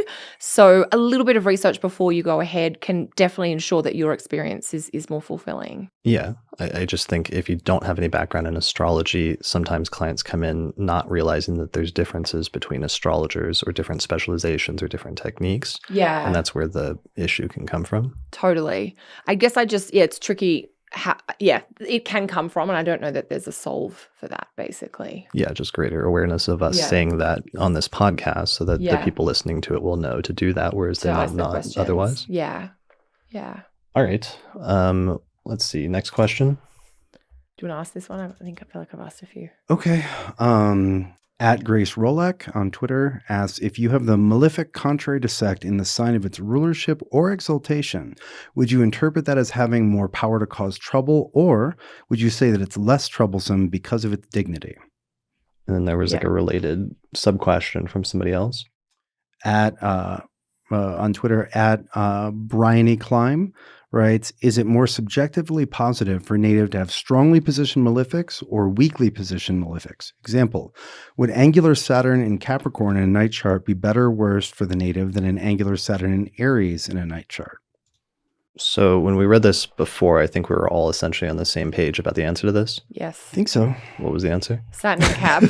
We would take Saturn in Capricorn any day of the week over Saturn in Aries. So the dignified malefic, even if contrary to sect, is going to be more preferable than a poorly placed malefic by zodiacal sign. Yes. Yeah, generally speaking. And another big part of this is the planets in your chart will tend to do all of the things that it's suggested they do. If there's a planet, if let's say the malefic contrary to sect is in a strong position, it will do some good things for you, and it will also do the difficult things that it being the malefic contrary to sect suggests. Yes. It'll do all of the things. Yeah, and this question, part of the reason I was kind of happy to take this question today is that it just came up in a workshop I taught yesterday, and one of the example charts that I used as a response was the chart of Meghan Markle, the American who married Prince Harry. And she has a Cancer rising chart, so a Capricorn descendant. It's a nighttime chart with Saturn ruling the 7th, and Saturn is in Libra in the 4th. And that's, this is her second marriage to Harry. In a night chart? In a night chart. Okay. Yeah, so we've got the out-of-sect malefic is exalted, and it's the ruler of the 7th. Right. And so we can see she's had one marriage that obviously didn't work out super well, and she's now on her second marriage, which sounds good on paper. Married a prince, going to be financial stability for life, I imagine. There are certain advantages to that. Yeah. So there is an exaltation factor there. Yeah, I mean, that's a really literal exaltation delineation. Right? Like she has raised up in many... And from the 4th, someone who comes from an exalted family. Yes, Saturn's in Libra in the 4th. But the out-of-sect malefic factor is to go into this marriage, she had to change her nationality. She had to become British. She's had to change her religion. She had to become, into the Church of England, I believe. She's also had to move thousands of miles away from where she actually lives. So there is a sense of some of that restriction or that heaviness, if you like. Now I'm presuming she's gone willingly into this marriage, but it comes with conditions and criteria. Yeah, and there's going to be a lot of limitations on her behavior for the rest of her life. Absolutely. It's a heavy weight. It's a heavy burden. Yeah, things she can and can't wear, things she can and can't say in public. The scrutiny, of having paparazzi around you all the time. So yeah, that's interesting because we were talking about that as a 4th house topic when we did our houses series, just about 4th house as being the area where it's the most private in the sense of your private life as opposed to the 10th house, which is your public life. Absolutely. And the scrutiny that she's under is perfectly because of her private life, her family, and more so now that they have a child. Yeah. So really we see both. We see the exaltation factor, but we also see the out-of-sect malefic factors. And the way I usually answer this, because it comes up especially in Saturn returns, and this is something Lisa and I found over and over again in doing Saturn return stories, was that if you have a day chart, Mars is the most difficult malefic due to sect, and if you have a night chart, Saturn is the most difficult malefic due to sect. And when a person has a Saturn return, oftentimes, or an activation of Saturn by transit, that can be challenging in a night chart, but they tended always to be offset, or they tended to be a little bit better than they should have been otherwise if Saturn was dignified by being in its own sign or its own exaltation. So it's always a factor where the dignity of Saturn takes the edge off of and sometimes adds a sort of silver lining rather than the opposite scenario that the questioner was asking about of making it worse somehow because Saturn is perceived as stronger. Mm-hmm. Yeah, absolutely. So that's true just in general. And also of Mars, that Mars, while it's true, it'll still be the more difficult planet if it's in a day chart. If it's also dignified somehow zodiacally, then you're going to get some more positive things coming from it as well. And it's going to not tend to be as bad as it could be otherwise. Mm-hmm. Absolutely. Yeah. Anything else? So... Do you have anything to add to that, Austin? That, when you see contradictions, be like, oh, which you always will. You're like, oh, this planet's got a great essential dignity, but it's in a bad house. Or this planet's in this great position in the 10th, but it's meh here, and it rules this really good house, and it rules this really difficult house. That planet over time will do all of the things. Yes. Instead of, I think earlier in my practice, I would look for everything to cancel everything out. Yeah. And that's not really how it works. It does all of the things. And then you can come to an overall opinion based on all of the things, but all of those things will tend to happen. Yeah. And so you can have a mixed experience where you can have a good thing and a difficult thing happen in different parts of your life around the same time. Right. Like with a Saturn return, it's like, oh, my favorite grandpa passed away and that was really hard for me, but I really came into my own here. I got this great promotion at work at the same time. Getting a promotion and grandpa passing away, like you can't just, those are two separate things. And that was that time in your life. Yeah. Where there was this and this. Yeah. Yeah, definitely. Cool. All right. So I think that answers both of those questions. Mm-hmm. Yes. So let's see. Next question. Are we good with this? I don't really have much to say about that. I mean, we could. I've got a quick thing to say about it. Okay, here we go. So Renee Marcellus, I have a nodal return coming up. I'm having a hard time finding info about it. I'd love to know what one should expect during a nodal return. So the quick answer is that nodal returns are really important for really nodal charts. Yep. The more planets you have on that axis, the much bigger a deal that's going to be. If you don't have any planets on that axis, just look at that pair of houses. There'll be a lot of action on that pair of houses, but the more planets you have on that axis, the much bigger deal it's going to be. Like I have a very nodal chart, so my returns were a huge deal. Yeah. I have the sect light on the nodal axis. Yeah. Some people have 0 planets on the nodal axis. So Kelly, I have a 4-week class on nodes, which includes nodal return. Do you have any teachings on that? I don't have any specific, no. And I do get questions like this occasionally, so I'll have to put something together, but I don't at this time. But I agree with all the points you're saying in terms of the more nodal that your chart is. I think, the nodal return's happening in an angular house, that can charge it up a bit. But it's more about if it is triggering other planets at the same time or activating co-present planets. Yeah, not every chart is equally nodal. Exactly, yeah.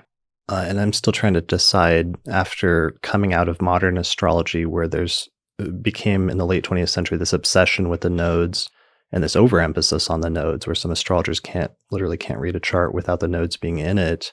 And I decided to remove that from my astrology more than 10 years ago and then just slowly start reintroducing the nodes. I'm still trying to understand to what extent the nodes themselves are important versus the nodes are only important because of their connection with eclipses. And sometimes I still go back and forth about that.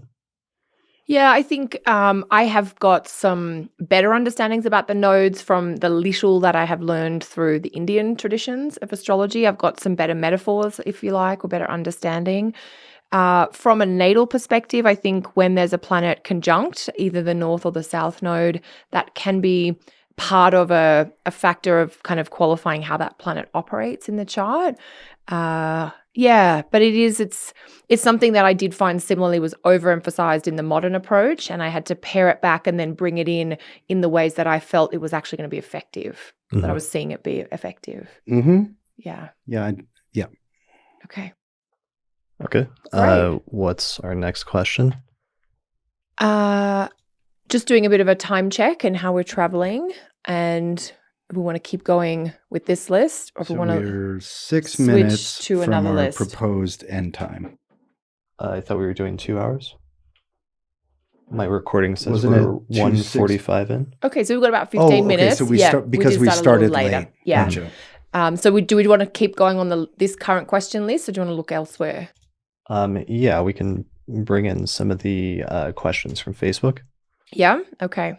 One of the questions that I think you read out earlier, I'm assuming you want to take it, but tell me if it's wrong. What are the best and worst things about doing the podcast for so long? I don't know if you want to speak to that at all. Well, let's do some first that we can all discuss. Do you guys have an opinion on one of the questions from Facebook by Aaron B was, how do you communicate really extremely nasty aspects to a client? Kelly, didn't you teach a workshop on this? I love this question. I did. I actually just taught a 4-part class called Counseling Skills for Challenging Aspects. And it's basically, first of all, how to identify difficult aspects and configurations in the natal chart, and then how to talk about it. Mm-hmm. One of the components we looked at was to build our vocabulary about words that we might use to describe things that, from a technical perspective, we might think of as malefic or dysfunctional, but how would we actually use that?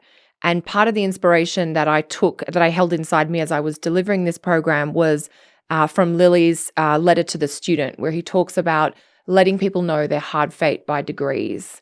So there's a piece of that of maybe not being unnecessarily brutal, but I also think there's a component about being clear that if something does look difficult in the birth chart, we would be remiss not to express that to the client.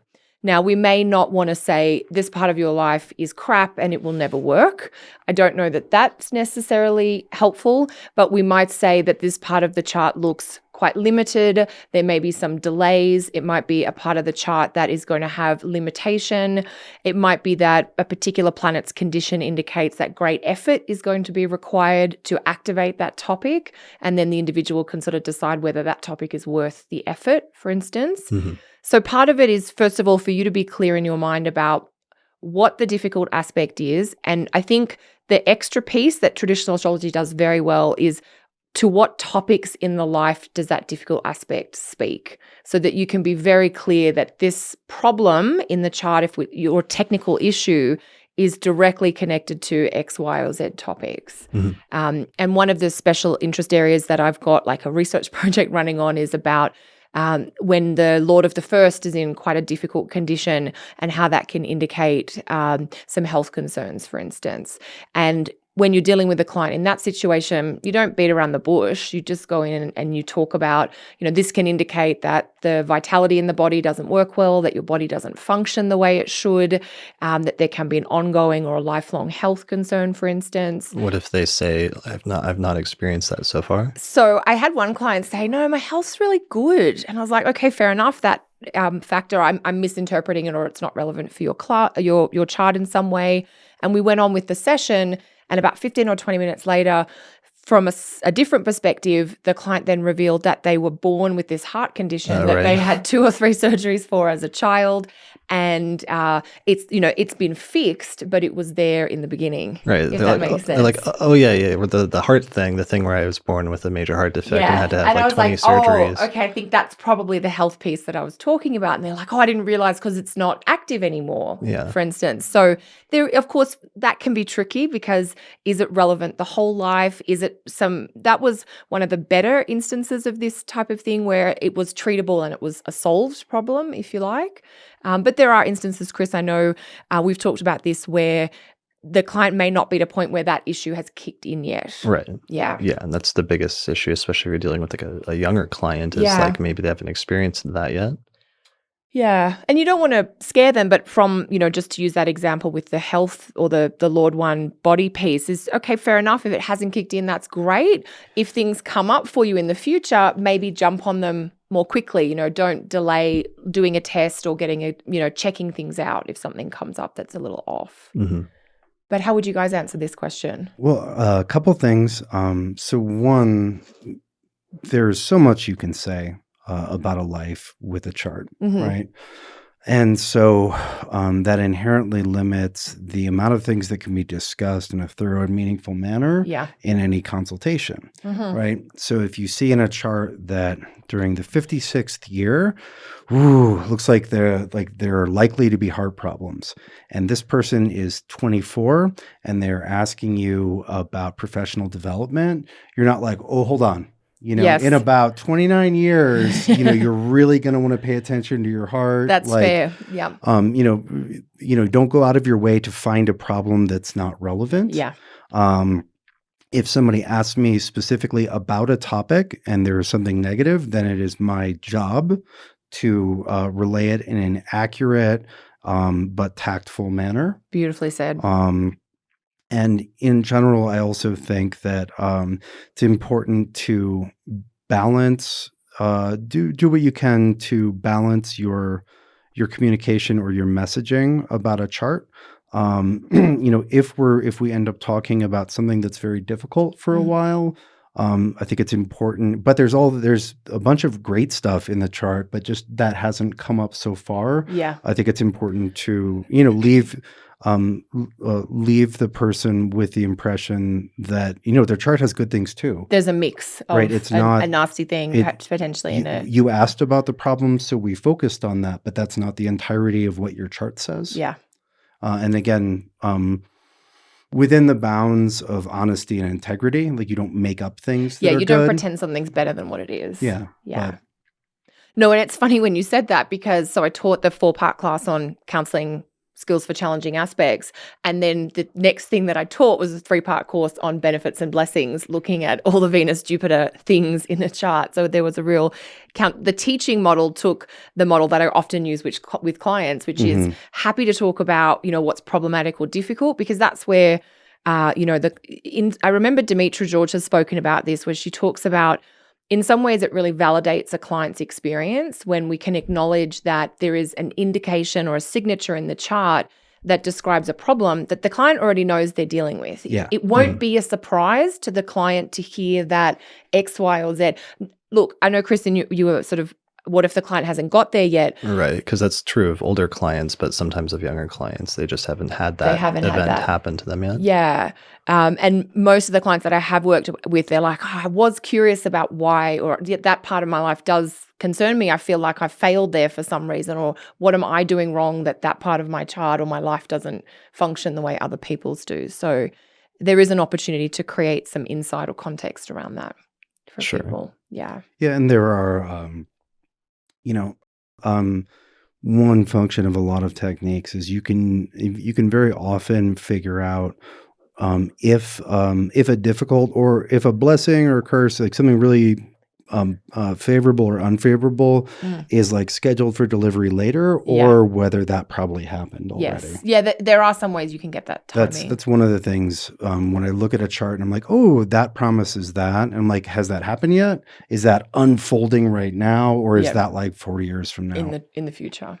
I also won't talk about something amazing that's going to happen when they're 75 if they're 20. Yeah, they don't need, And one issue that comes up in doing predictive astrology like this, though, is there's always ultimately going to be some ambiguity surrounding the extent and the severity even of the most negative indications, so that you have to be careful, because astrology and the birth chart is not a crystal ball that you look into like you're watching a movie about the future. You're looking at symbols and symbolism, and you're attempting to interpret them to the best of your abilities, but there's still a level of speculation and a level of not complete precision that's available. And that's true even in terms of astrologers looking at their own charts, that sometimes we can see a difficult transit coming up. We can have a pretty good idea of what it's going to relate to or how bad it might be, but there might still be a range of, oh, this wasn't as bad as I thought it was going to be, or this actually was worse than I even anticipated, within a range or a bounds of certain probabilities. And I think it's important for astrologers to acknowledge that, because it brings a level of, what's the term, like humbleness when approaching the prediction of especially difficult events for other people, and the ability to leave open room for maybe it won't be, even if I think this is going to be worst case scenario, maybe it won't be as bad as it could be for this person, and giving them some room to breathe in terms of that, and not framing it, even if you do think in your personal opinion that it's going to be the worst case scenario. I'm not sure that it's always helpful to the client to lay that on them, especially if they're not prepared for that information. Absolutely. One of the approaches that I often take when I'm looking at something that from a technical perspective is indicated to be quite difficult is I might say, look, there's a spectrum of possible manifestations here, that we're definitely talking about the topic of maybe career or relationships, because getting the topic can be an easier piece. And then you've got the timing with whatever timing technique you're using. But I might say, A, B, C, and D could happen, with A being a relatively mild version of this challenge and, D or E being one of the more difficult versions, that there could be something within that space, if you like. Yeah. I mean, there's always going to be a tension between the astrologer's desire to be open and honest with the client and tell them exactly what you see and what you think, versus also the desire not to harm the client with knowledge that they may not be prepared to handle or deal with, and not wanting yourself as the astrologer, especially, to have somebody come back and say, like, why didn't you tell me about this thing coming up? It's a fine line. Yeah, it's a very fine line. Sure. Yeah. Yeah, so that's tricky though. I mean, because what if in some techniques, like if a person's starting extremely, like a 30-year period that is their most difficult, what I would think in their life for a certain topic, but that's not something that they're inquiring about. Yeah, I mean, I don't know that it's always necessarily to go into that or to emphasize that, and sometimes emphasizing the more positive or constructive parts of the chart or of the person's life, to me, is more important than laying on them if some super heavy stuff is going to last for the greater portion of the rest of their life or something like that. I mean, yeah, how do you guys feel about that? I mean, it sounds like... Yeah, like I said earlier, I won't give information that I'm not asked about, especially if it's negative. But you also said that you feel like it's your duty to be... If they ask me about it. So so you'll just lay that on me and say, yes, this is the worst 30-year period of your life. I wouldn't say worst. I would, depends on what the question was. Yeah, I would describe it in a tactful and, best I could, accurate manner if I was asked directly about that as the person's astrologer. Yeah. And but what is the line between accurate versus tactful? Well, there's so much other stuff going on. Like, there's no 30-year period that's uniform. You might be going, for this topic or for the peak most difficult parts of that period. Like, there might be a few years that are, really brutal, but there's still going to be high points within that. And, it's still finding ways though to hedge or to emphasize this silver lining within what is overall like a super negative potentially period, let's say in the worst case scenario. Like, if you're still looking for, well, within this you'll have these positive sub periods that will punctuate an overall extremely difficult period for this topic, where some very traumatic or tough stuff might happen or be removed from your life. There's still a tension there in terms of wanting to be brutally honest about that versus, on the other hand, wanting to be compassionate and not laying something completely on somebody that they may not be prepared to hear, or may not be actually even healthy for them to hear. I'm not sure that foreknowledge of things is always necessarily helpful. There might be instances where it might not be helpful or could be a burden for the person. Sure. Well, and I don't see any one technique as being able to say everything. And so there are always contradictions. There's confluences and contradictions at different points in the life. And Absolutely. So, the zodiacal releasing from spirit might be difficult, but I see for example, Vimshodari Dasha being very accurate. And so let's say for half of that 30 years, they're also in a really rough Vimshodari Dasha period, whereas in the other half, they're in their best 16 years. And so, I look at all of the things that I look at and weigh them against each other. Mm-hmm. Yeah. I mean, I tend to focus on the next 12 to 18 months with clients from a timing perspective. So that's a comfort place for me, and it tends to be something that clients it's a sort of a manageable forward-looking time frame that they can reasonably or practically work with. I guess I think there is a way to be honest without being brutal, if that makes sense. Yeah, absolutely. That you can be compassionate and still talk about things that are difficult. I also know that when clients are in the thick of or about to start something that's quite difficult, it does them a disservice to ignore the challenges of whatever they might be dealing with. Yeah. Right. It's more helpful to say, look, this particular cycle or perfection or transit or what have you began 3 months ago and it lasts for 18 months perhaps, and they'll often say, oh, this horrible thing happened 3 months ago. They will actually take comfort from knowing there is an end point to that, even if it is, 6 or 12 months ahead. So I think there is a way to be honest without being brutal, basically. Sure. Yeah, and different people respond to information and use foreknowledge or sketches of the future in different ways. Some there's a good portion of clients who come in with worst case, and you're like, actually, it's only pretty bad, and they're like, oh, thank God. Yeah, right. I was assuming nightmare, et cetera, et cetera. And I'm like, it's not going to be what you think. And then some people are assuming the best possible case, and you might need to have a dialogue about ratcheting down expectations, managing expectations. But people come in with very different psychologies. Some people are really comfortable with the idea that everything's terrible, like that's their baseline. Yeah. Some people, they're just all varieties, all the different people. And so you're always you're consulting for the person you're consulting for. Yeah. And there are some good principles of consultation and rules of thumb.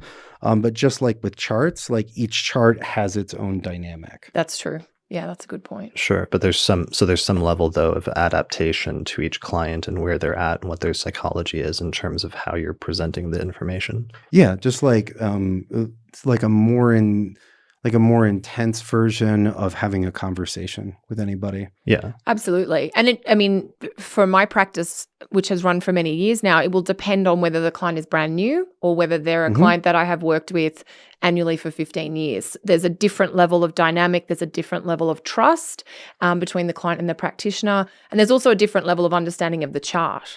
So if I'm privileged enough to have a client that I've worked with for a number of years, we will have gone through many highs and lows together already, but we will both have an understanding of how their chart works based on different timing factors, which allows more of an open dialogue because that trust, but that's something that builds over time as well. Yeah. And negotiating that dynamic is one of the important skills that you start learning as a consulting astrologer. And that's one of the reasons it's important to start getting that experience, because getting experience negotiating those things and feeling out where a person is at and what they're maybe capable of hearing on some level is something that you can't necessarily read in a book, that you have to learn how to do partially by practice. Yeah. And you have to learn what your part of responsibility around that is as the practitioner, and then also to talk with the client about what are the kinds of things you want to hear about, not just in terms of career or money, but for the two of you to talk together about what is an appropriate style of languaging around what might be quote unquote good versus quote unquote bad, for instance. So Sure. Yeah, there's a lot that comes in, and these are what we're really talking about here, I think, are sort of client practice skills, which are separate to, but are very, in addition to the actual astrological technique skills, if you like. Right. Yeah. Definitely. Yeah. All right. Well, I think that's good for that question. It looks like we're at 2 hours. So I think you guys wanted to cut it off here, or do you want to do one other question? Is there one particularly juicy question we can end on, or is it time to wrap it up? If there's a juicy question, for sure. Do you have one in mind, Chris? There's kind of a fun question, but I don't know if you guys want to take that came through before. Okay. It might be nice to end on a fun note.